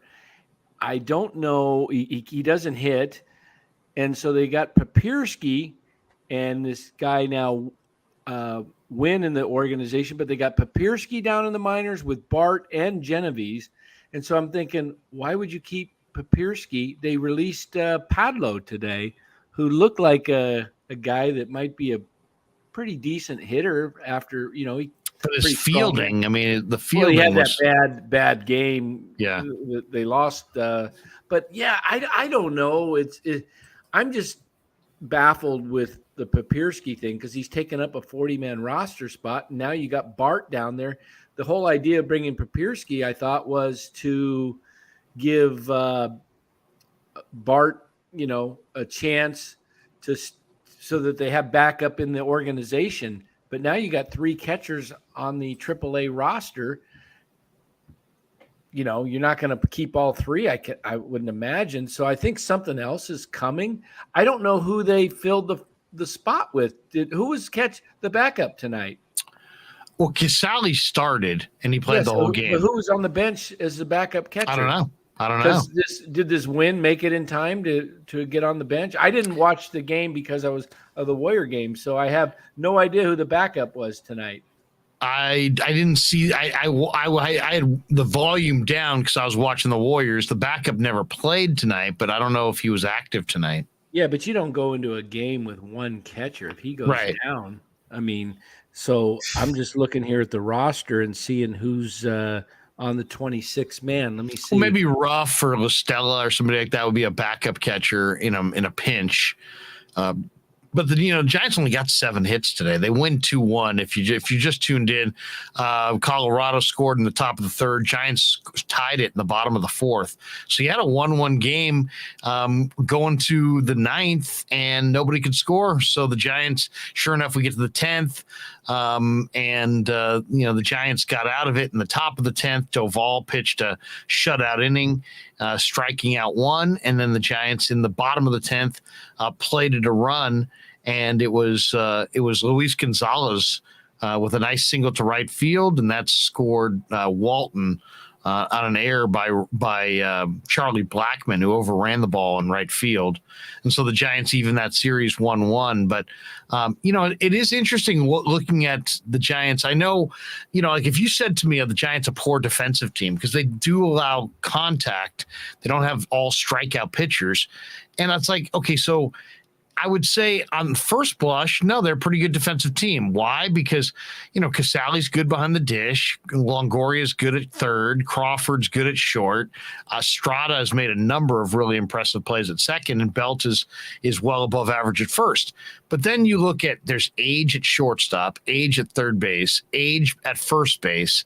So you got some guys who are older, And so then they're not in the lineup. Now here comes Flores every day, and here comes Ruff every day, and here comes Padlow and Walton and all kinds of guys. And I just think that there's just been too many injuries, and that's why they're not looking good defensively. I think that last year they may have gotten fortunate with a lot of atom balls. This year, Ruff needs to play every day. So, he's kind of a defensive liability. And, I like Estrada, so I don't have a problem with him. But maybe Crawford, because of some of the leg injuries he's had, maybe he's lost some mobility. Maybe Longoria, if you told me he's lost a little bit of range, you wouldn't have a hard time convincing me of that. So, maybe it's just the combination of losing your best defensive center fielder, Steven Duggar, and now having to play Yaz instead of on an outfield corner. Now you're playing Yaz every day, in center field. He made a really nice. He made a beautiful diving catch tonight. Yeah, I did see that.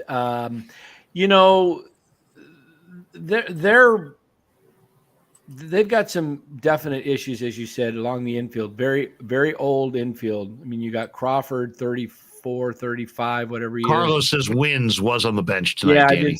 I did see that. So Farhan plucks another 31-year-old from the Baltimore organization who was a career minor leaguer. Now he's got Wins and Yaz on the bench, both 31 from the Baltimore Orioles, who most of their career was spent in the minors. So maybe, who knows? Maybe he sees something and Wins that no one else I don't think so. I believe that I'm looking at the Alex Pavlovich on Twitter, and I believe this. Gabe Kapler said Joey Bart was incredibly accountable during their discussion. He'll make some swing changes in AAA. Obviously, we still believe in Joey. The number one message is he has some adjustments to make. I think that's true, and I think we just got a guy who's just a placeholder. Yeah, I think that's probably it. Yeah, I was kind of being facetious there. I don't think this Wins guy is going to be all that. I mean, Yaz is 31, but he's been in the big leagues for 3 years, so he was kind of found his game in his 20s. It's pretty tough to all of a sudden at 31 become, some future star. So he's a placeholder. Papirski's probably in the organization as a backup. I really just don't know what their long-term plan is. I would think it's Ricardo Genovez and probably Patrick Bailey, right? And Bailey. Bailey's a switch hitter. Farhan. He was the first round pick. He was Farhan's first pick. Yeah. In the regime. So he saw something. They like him. He's a switch hitting catcher from North Carolina State, and he's got some pop up from both sides. So I think that's probably could be their long-term, but you can never have enough catching. Look at the Dodgers.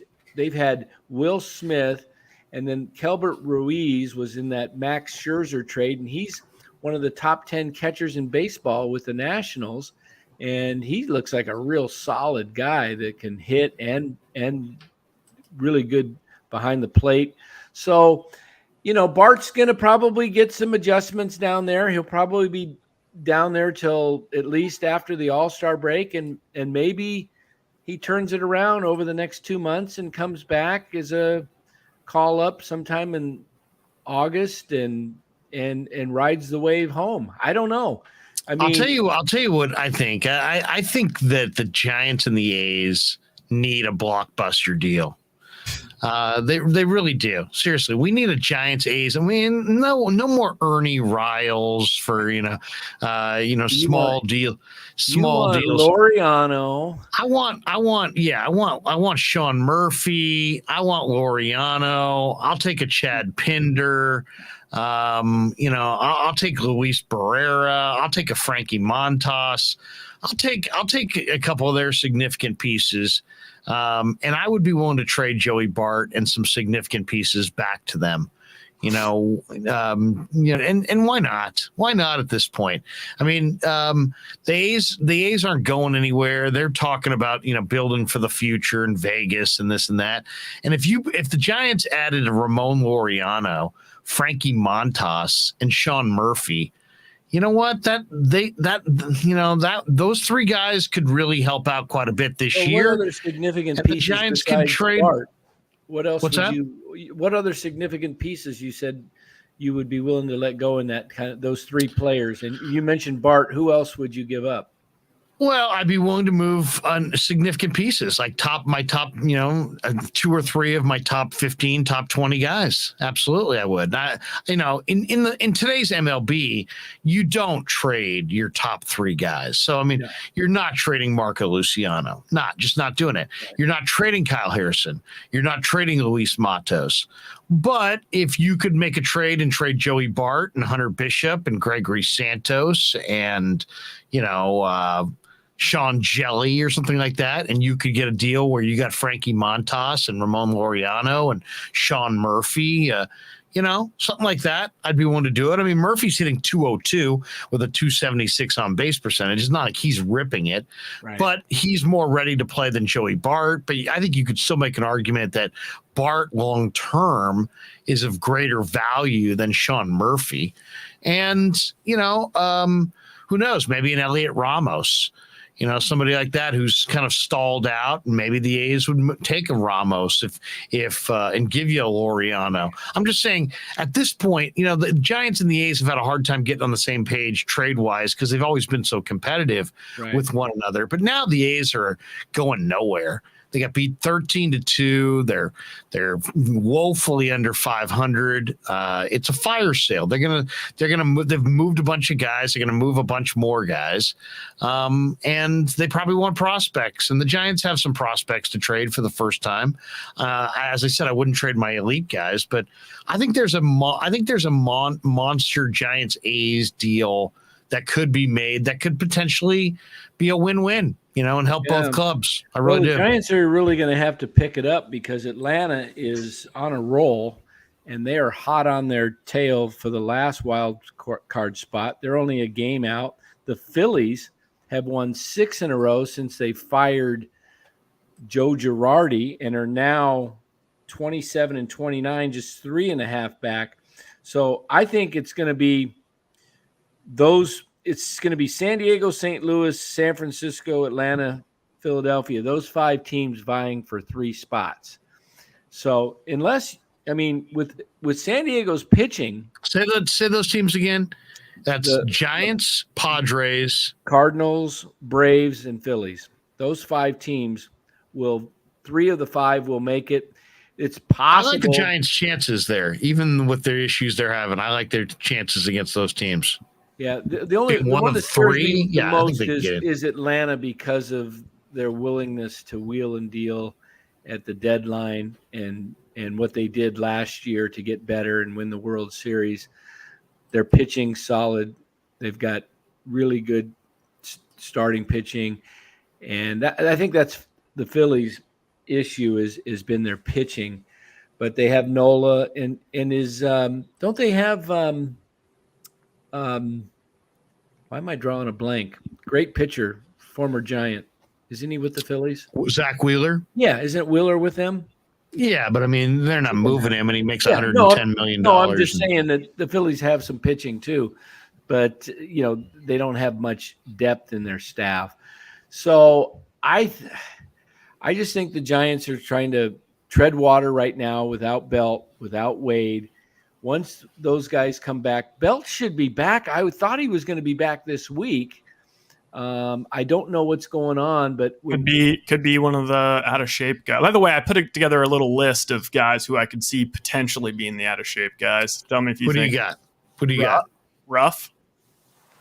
Not a lot of range there, whether he's in shape or not. I mean, I know sadly he just lost his father, and our thoughts and prayers are with Darren and his family. But yeah, I mean, he's the way it's constructed right now, roster wise, he has to play almost every day in the outfield.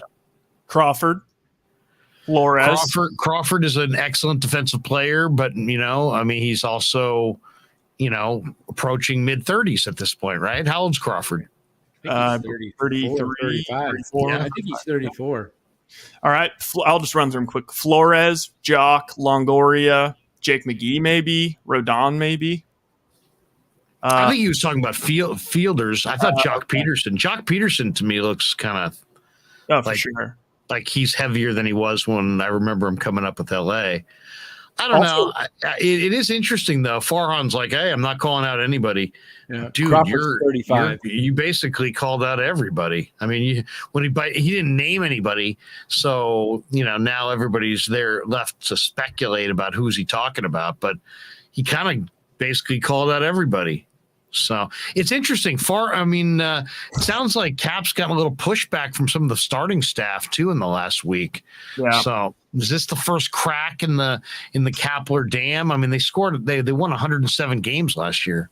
I mean, maybe they're just mad that Kapler's making their bodies look bad. Yeah, their BMI. Manager's too ripped. Carlo P. was today's Larry's first prediction miscue for the Dub Series. Yep. I thought Golden State would win Game 3, and they didn't, but I definitely think they'll get Game 4 Friday night. Guys, give us a final thought. We've been talking for 3 hours and 12 minutes, and we're almost done here. Give me one more thought on the night that was. Giants get a 2-1 walk-off win in extras over the Rockies. Day game tomorrow. And the Warriors get basically run in Game 3 in Boston. Boston was a 3.5-point favorite. They covered easily. They win by 16. Do we have the line for Friday night?